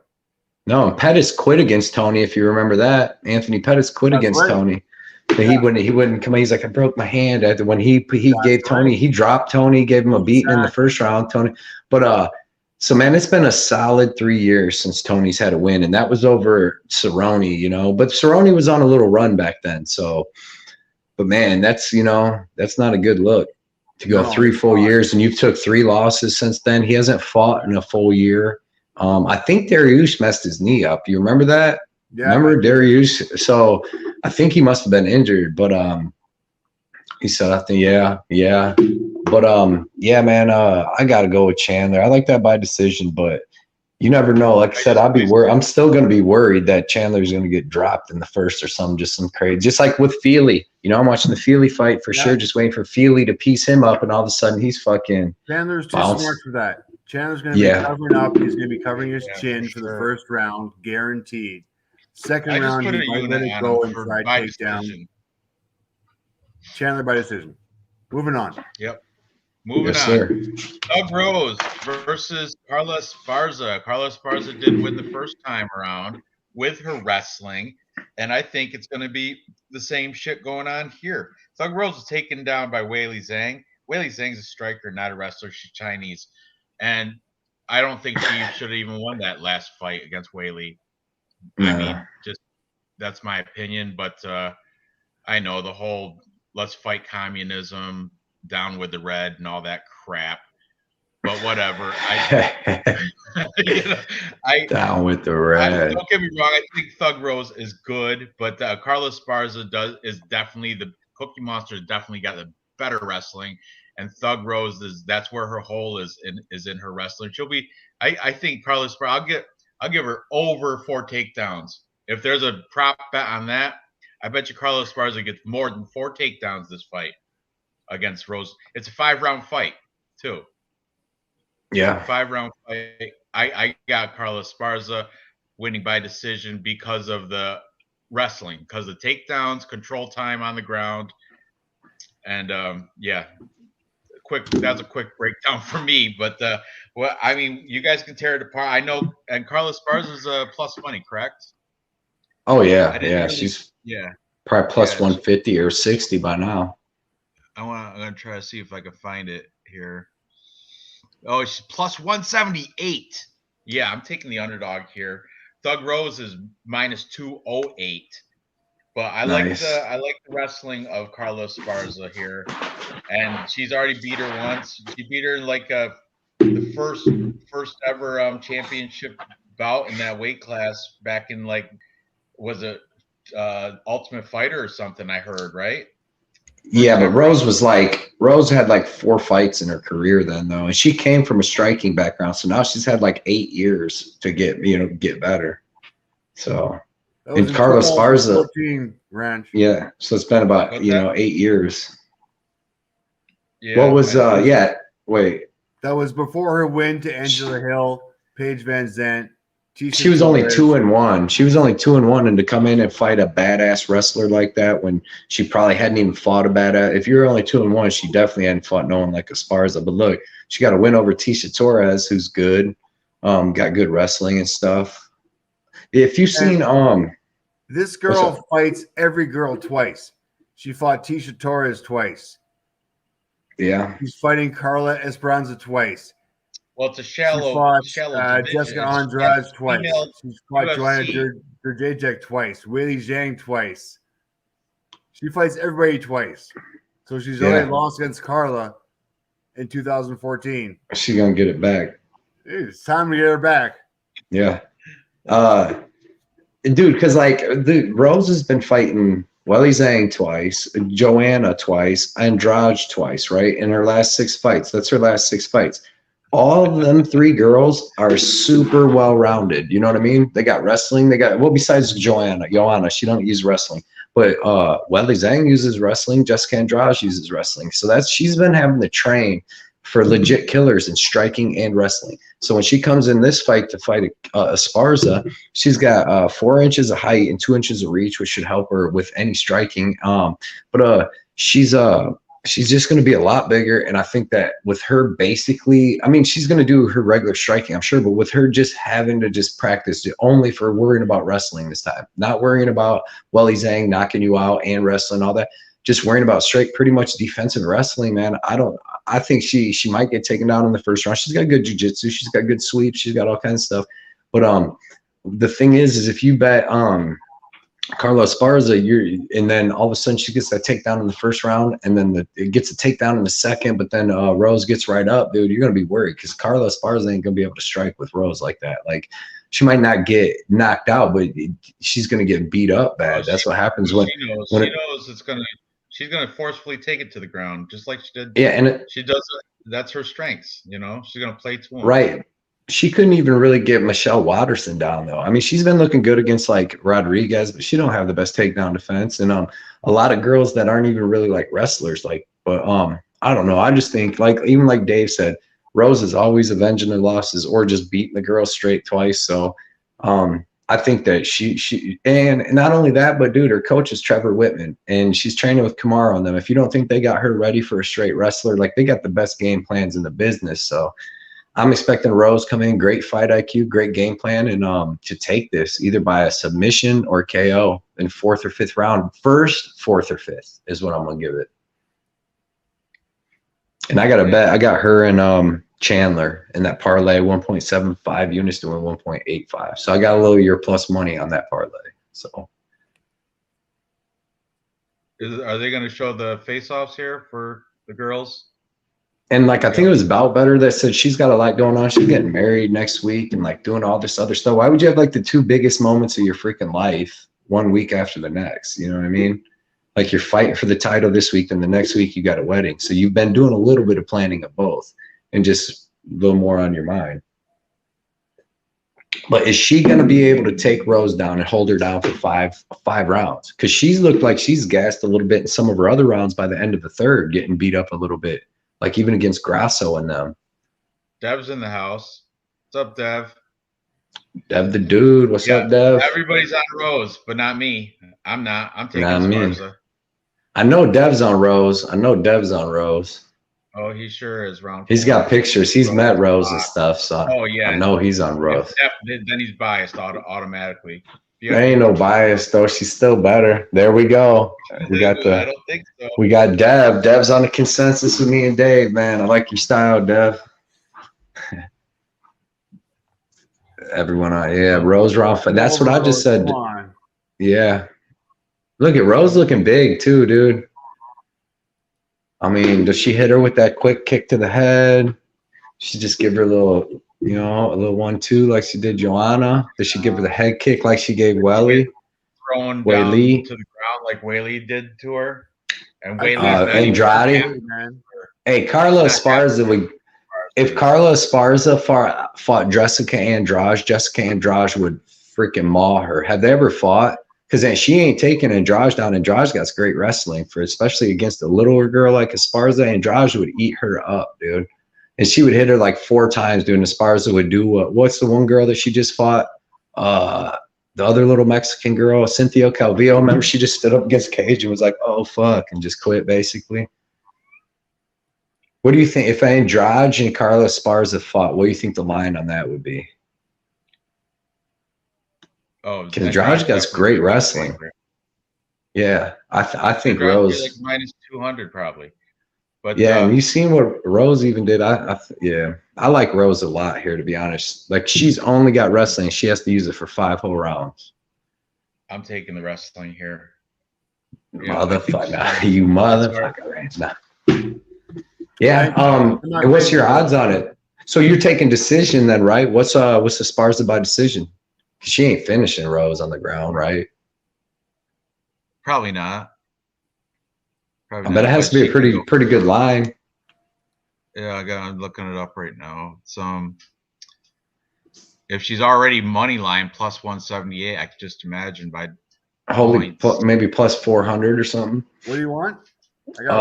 Carlos by points. Not even that. It's plus 265. Not even that great.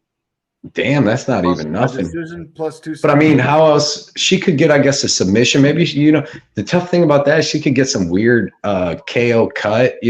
Something just weird stuff. That's why I don't do as many props. Like I'll do over unders and stuff. But man, it's in tough. This case, I'm not going to prop. I'm just going to take her at plus 178 and be good.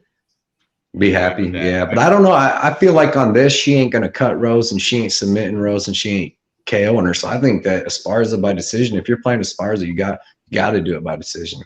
When was the last time she finished anybody? Oh, she finished Zion Yan, but that girl's wrestling and jiu-jitsu was terrible. But before that, I don't. When was the last time Esparza's finished anybody? It's female, so I'm getting there. Hang on a second. 2014.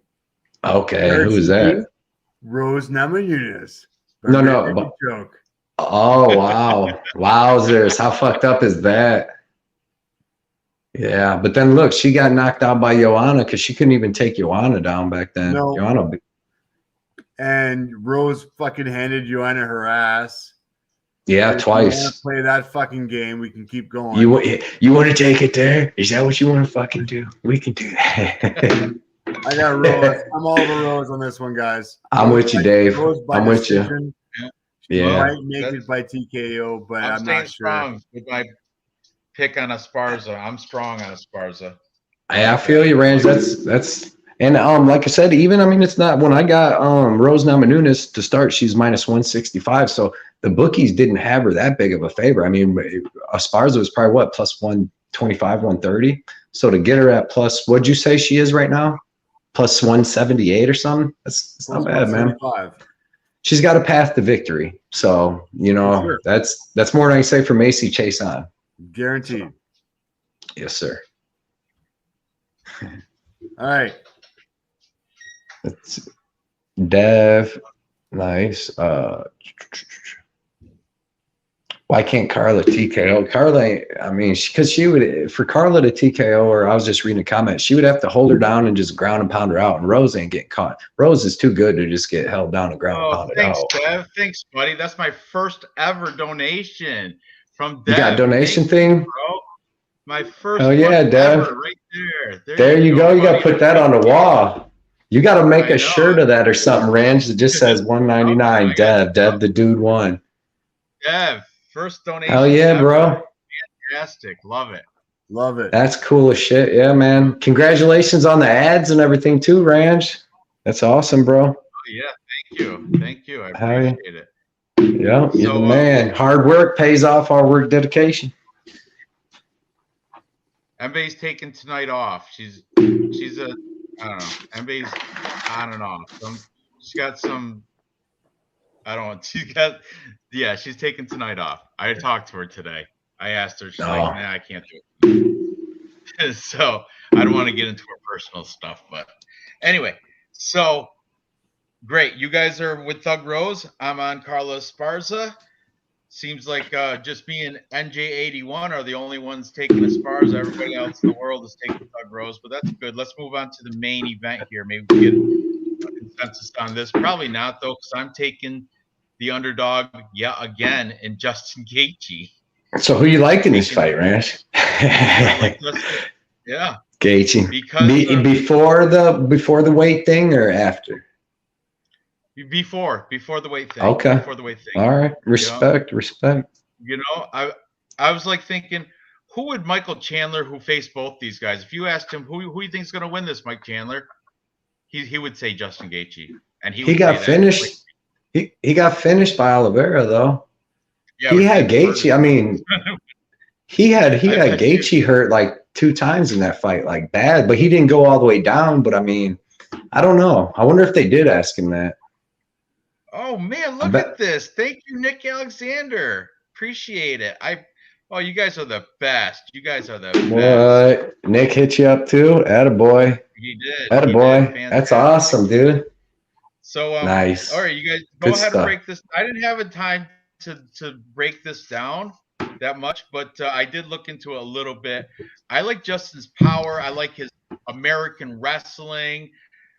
I do see a route to victory for both these guys, but I'm going to go with Justin Gaethje to take the belt here, even before the weigh-in. I mean, put the weigh-ins aside if it wasn't, you know, all that crap. That I like Justin Gaethje here. I think I like his power and I like his American wrestling, where Charles Oliveira's got very good fight IQ and he's durable as all hell, and he's got slick jiu-jitsu. But I'm taking Justin.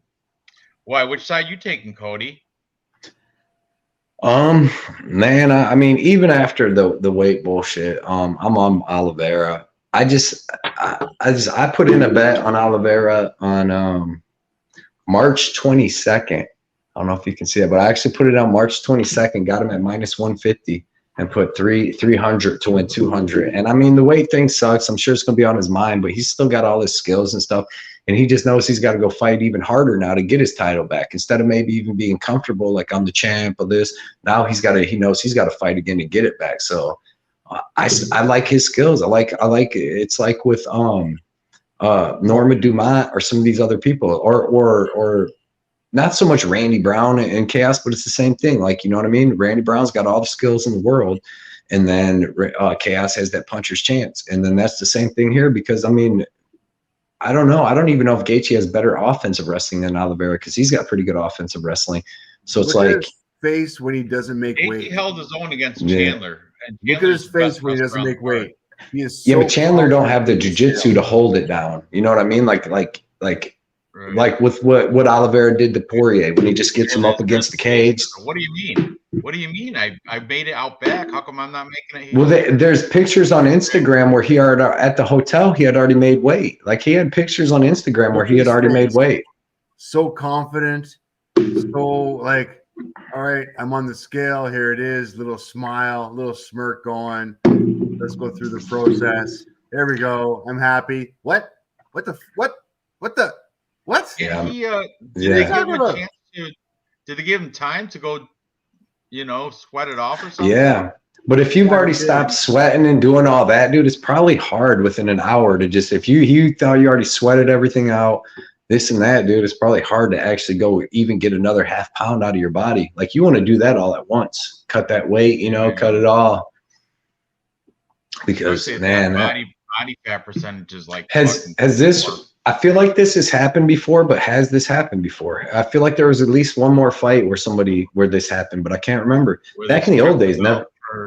Yeah, because back in the old days, nobody ever used to miss weight. And I mean, really, I don't think Oliveira meant to miss weight at all in this. Like, it's not like. For me, put your hands on the fucking. Right. Kamzat did that shit too against Zhang Liang. Oh, by the way, Mbe is taking an Esparza as well. Just saying. Okay. I just want to throw that out there. Okay. Yeah. Oh, look at after he missed weight, everyone started talking about the fight was a promotional stunt. Could be. The what? There was a. It was just promotional stunt because of the whole scale. Why is that guy looking over? Why is that guy looking over the fucking? Who? Trying to see a little bit of that champion snake.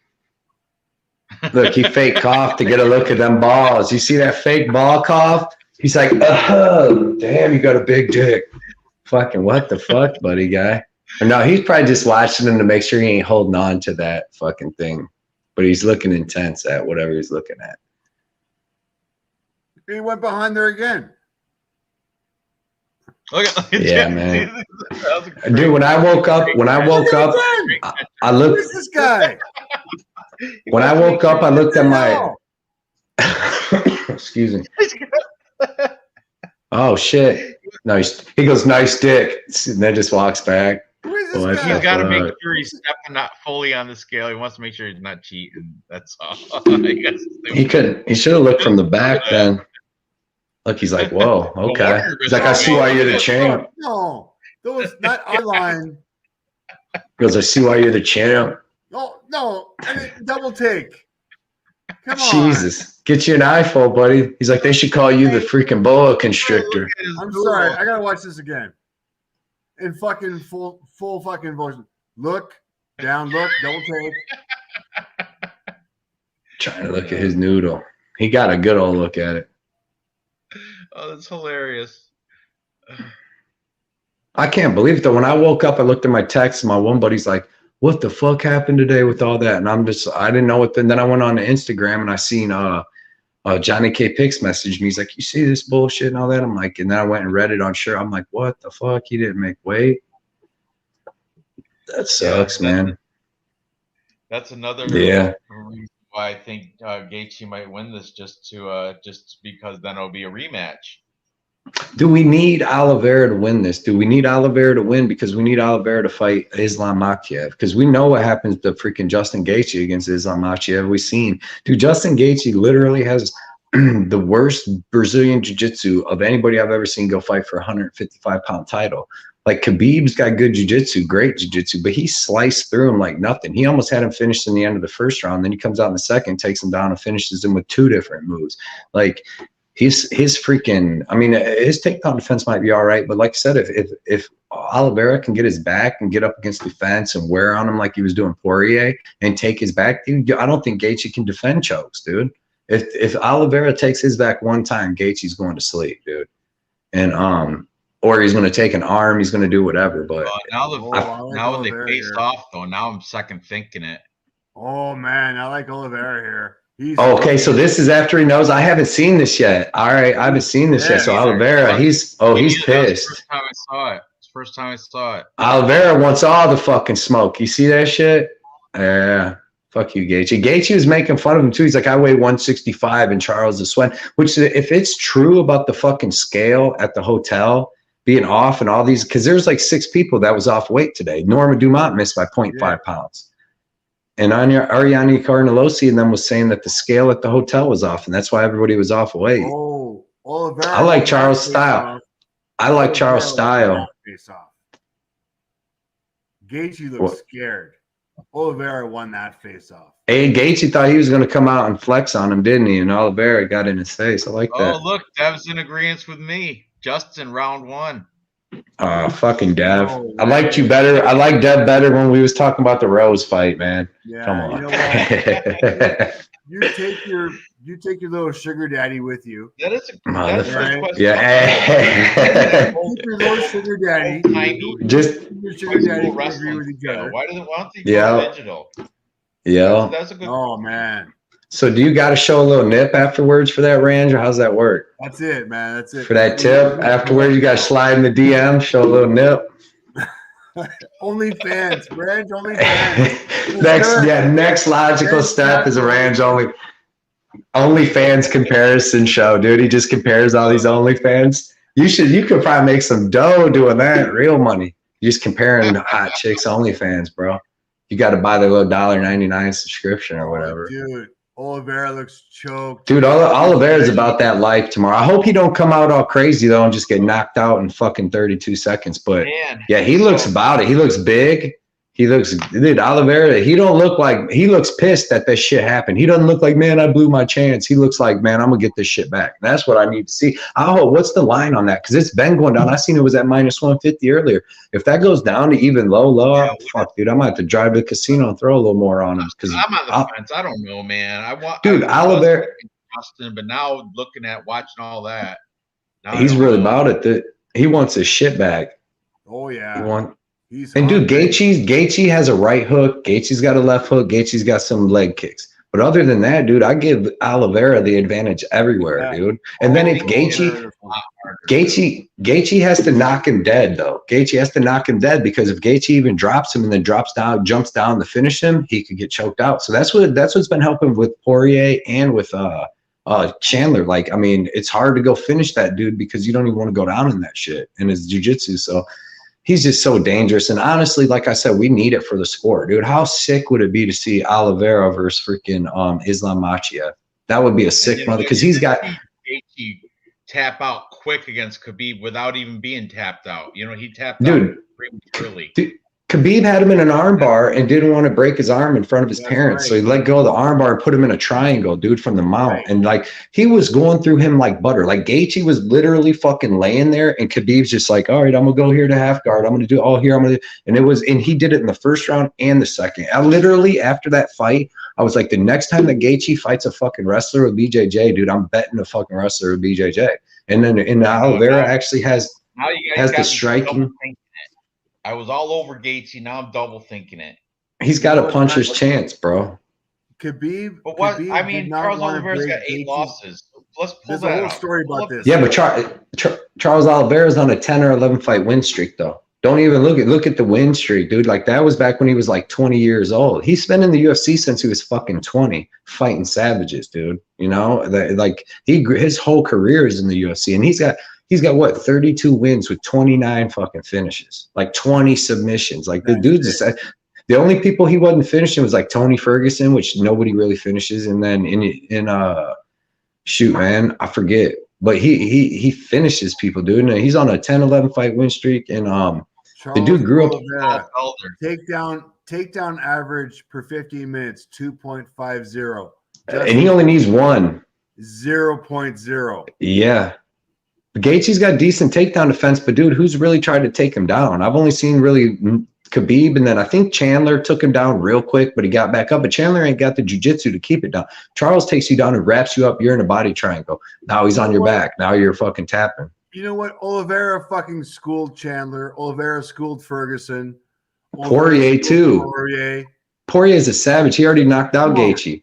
Yeah, and okay, so I get it that fucking Gaethje beat Chandler as well. And here, one more thing. Right. Not Gaethje's, like Vergara did.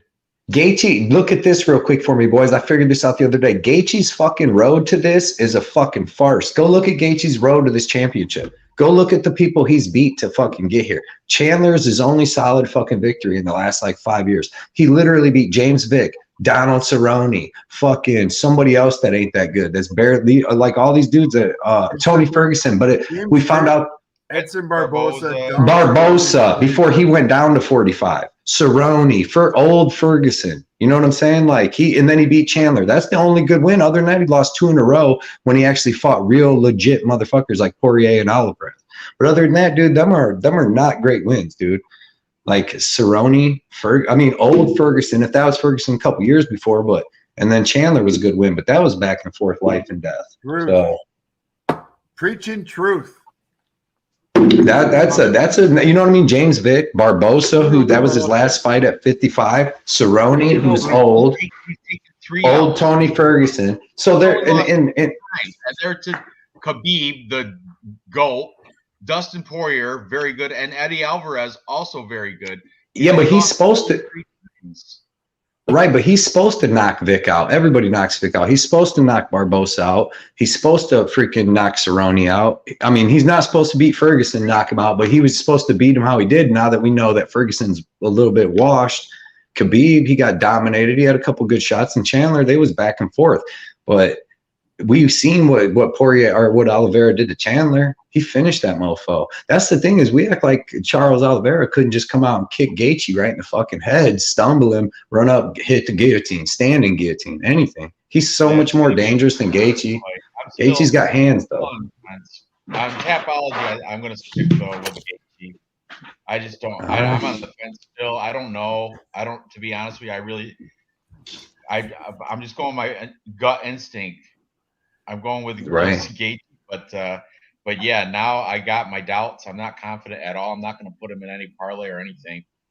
Yeah, sit back, just enjoy this fight because it's going to be a good one, I think. Yeah. Oh, it should be. It should be. But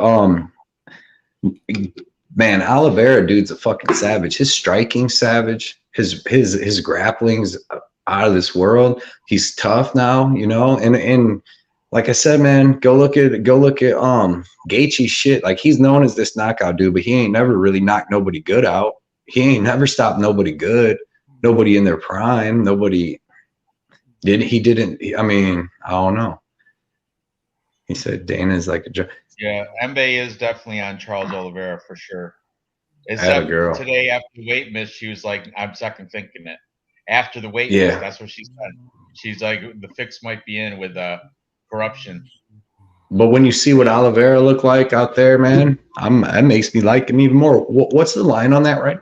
Excuse me. What's the line on that fight right now? Because it was Oliveira was like minus 170, 180, and the last time I looked a couple hours ago, he's minus 150. 135 for holy shit. Gaethje's plus 110. So listen, this whole thing, his whole line went from minus 180 down to minus 125 based off the fact everybody thinks he's going to be mentally fucked. Not because of the fact that like he was 4 pounds overweight, maybe has an injury. He only missed by half pound. So that's a lot of money movement just because you think he's going to be mentally fucked. But then when you go look, he don't look like he's mentally fucked. He looks like he's fucking pissed and wants to go out there and win even more. So it's like, I want to put. What's that? Yeah, he did. He almost did, but he almost finished Justin Gaethje too, though. He almost finished Justin Gaethje. He had him rocked. Right. But I think Justin Gaethje's more power than Chandler, to be honest with you. But I don't know. He didn't knock Chandler out. Who knocked Chandler out though? Fucking Oliveira put him out. So I mean, I think Oliveira actually has the striking to hurt Gaethje himself. And if he gets a club, he's definitely finishing with the sub. So it's like, I don't know. But I don't get me wrong. I'm not dumb. Like I could definitely see it comes out, boom, Gaethje knocks him out in the first minute and 35 seconds. But like I said, if you go look through his record, he really ain't even knocking out like killers like that quick. I mean, he didn't finish Chandler. He only knocked him down in the 3rd round. So, but yeah, man. If you got money on Gaethje and all of a sudden you see Oliveira grab him, work him up against the cage with the clinch, you know what I mean, and start fucking wrapping that leg around his back, you're going to be shitting your pants like motherfucker because it's going to be dangerous. And yeah. It's after midnight here on the East Coast. So let's good show, boys. Do we have 3 fights that we agree on? I don't think so. I don't think we did, man. I think it was just Joe Lozon and let's go. What was the other one? I'm gonna go real quick. real quick from the beginning of the card. So right away, you like Fernie Garcia, right, Cody? No, I took Or no, Newsom. Dave likes Fernie. Dave likes I'm Fernie on Garcia. Garcia. We like Newsom. Then Yep. you guys both like Carnelosi. Yep. I like Luke. Yep. We all like Cletson Rodriguez. Yep. Okay, so Rodriguez. Huge favorite though, but whatever. Circle it. Well, if you add him with Lozano, underdog. I like Tracy Cortez. You like Gatto. I'm on Cortez. Yeah, Dave likes Gatto. We all like Andre Fiojo, but I'm not betting against Cameron Van Camp. And if Cameron Van Camp wins, oh yeah, I'm confused on that. Did you pick Van Camp for the record? No, I'm taking Tapology. Fiojo. You did. You said on Tapology. Oh, yeah. okay. Okay. But I'm not. Yeah, Fialo should win. But I'm saying I am Van Camp. I think I'm going to hedge him because he's such a big underdog. By submission? I think the submission. I should, but no, just money line. Okay. I'm on Tronaldo. I think you are too, right, Cody? But yes, sir. Danny Roberts. He's going against the age. He just likes hot chocolate. I think, do we all have Blagoy Ivanov, or did one of you guys? You do. Somehow we all have. I'm on Ivanov. Yes, sir. Dude, this is going to be a sketchy ass freaking parlay. Yeah, I got Ivanov too. Oh, man. It's going to be Lozano, Ivanov, and Rodriguez so far. I don't know. Going, we all have going. Brandon Royval, but there's no value there either. No, Royval's at minus 250. Yeah, but I like Royval more maybe than somebody else. You know, we're all over Royval here. So yeah, I like Royval too. Because I'll take Royval over Imanov. Get that under 2.5 too, boys. Under 2.5 is the way to go for. Cody likes Dumont, but me and Dave both love like Dumont. You guys are wrong. So wrong on this one. Me and Cody like Randy Brown, but Dave likes Chaos Williams. I'm on Chaos. Yeah. Yeah. We all like Joe Lozano, and he's underdog. Yeah. J-Lo. He's going to add that value. That's where your value is going to come in at. Plus 150. We all like OSP too, right? Nobody likes Shogun. Yeah. And then we're split on Chandler Ferguson. Chandler's going to No, we're all on Chandler, but that's minus 410.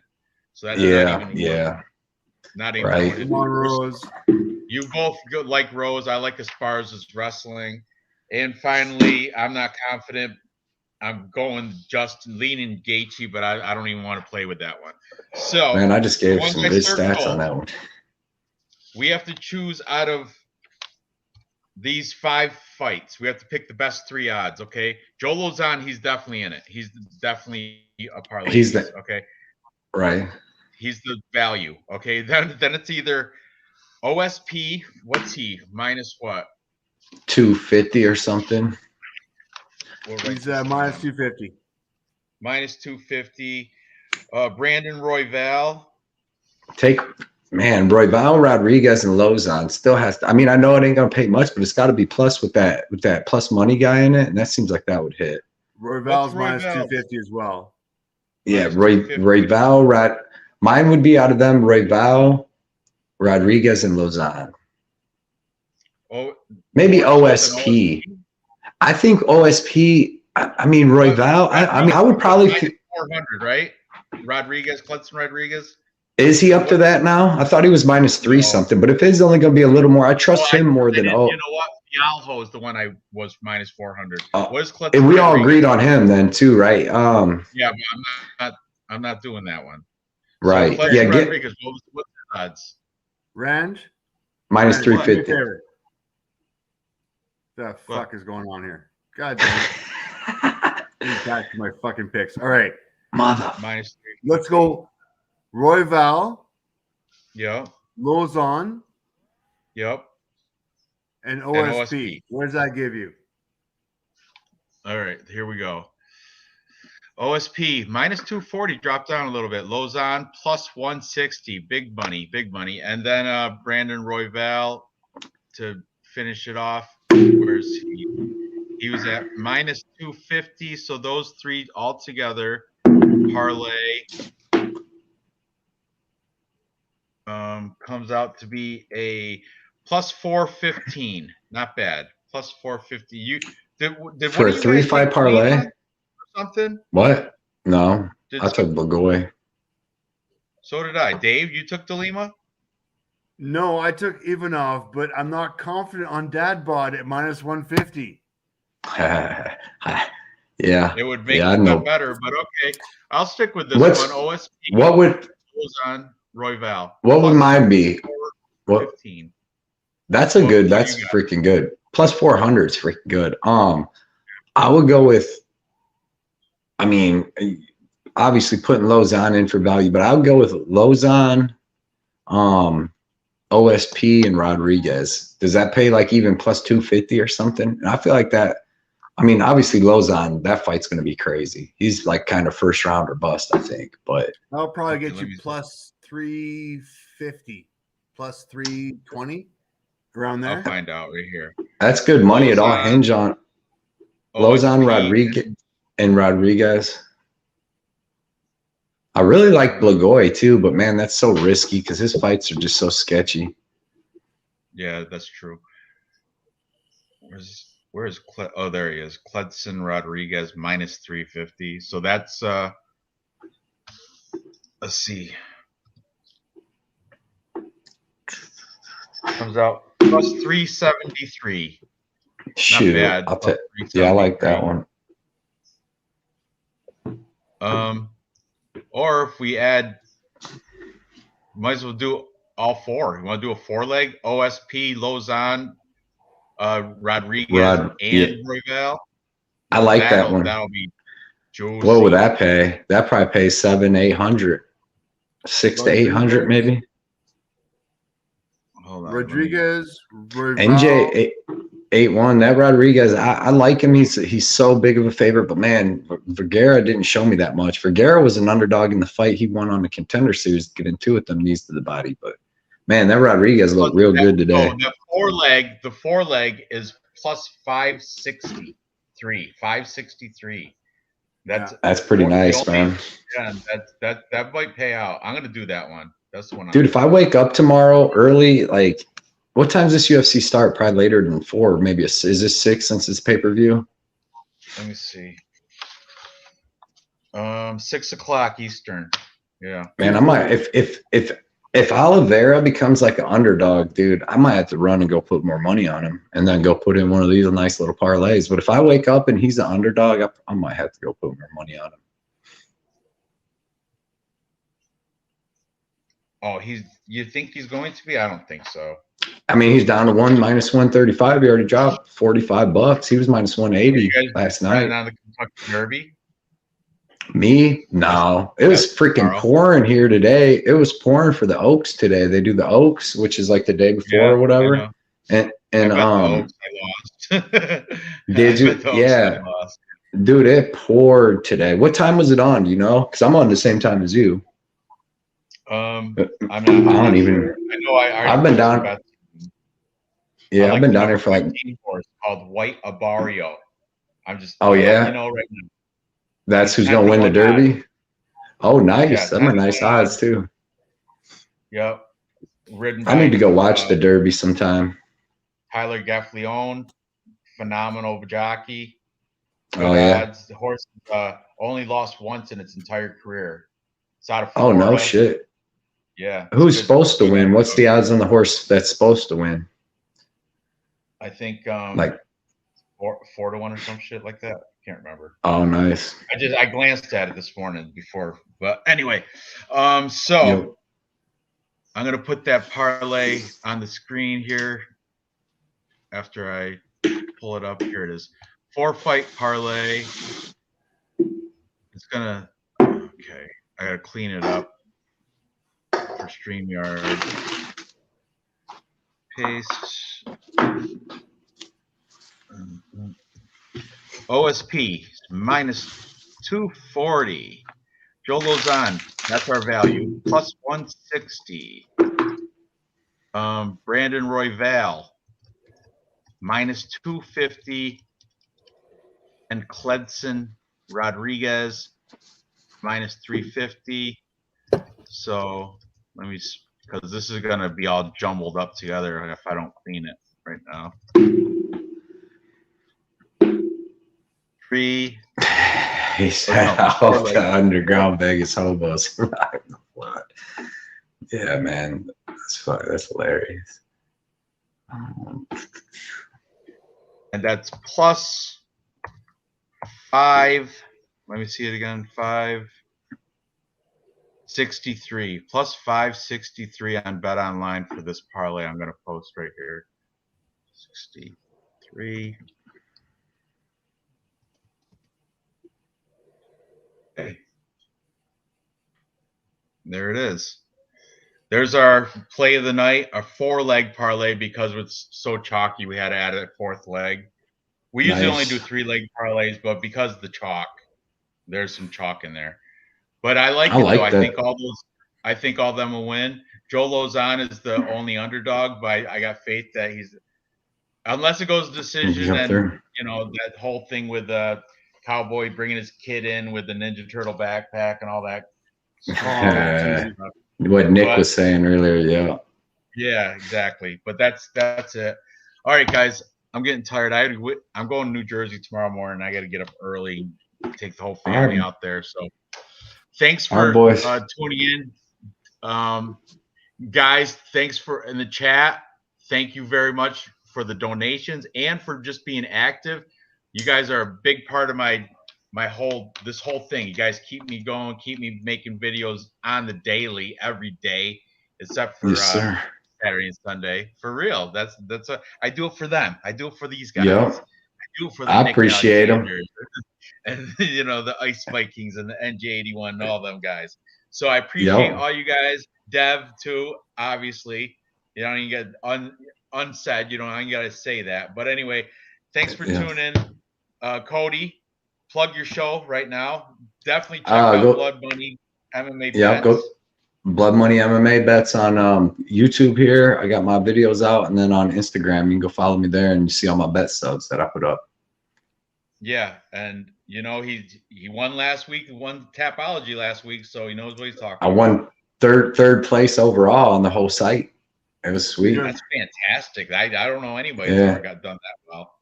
And yeah, man. Dave, tell him the group to join. I keep forgetting the 926, right? Yeah, group Pick'em group number 926. BC Dave UFC MMA on Tapology. Put your money where your mouth is. Let's see what you got. Yeah. Might have to ring. T-shirt involved. T-shirt, not on the contest anymore. Now the T-shirt, you have to join the group. Yeah, you gotta be on the Pick'em group, guys. Exactly. Nice. All right, guys. Fantastic show tonight. Good luck to all of you guys tomorrow. And we'll see you next week. Thanks. See you guys. Great show, man. See you guys.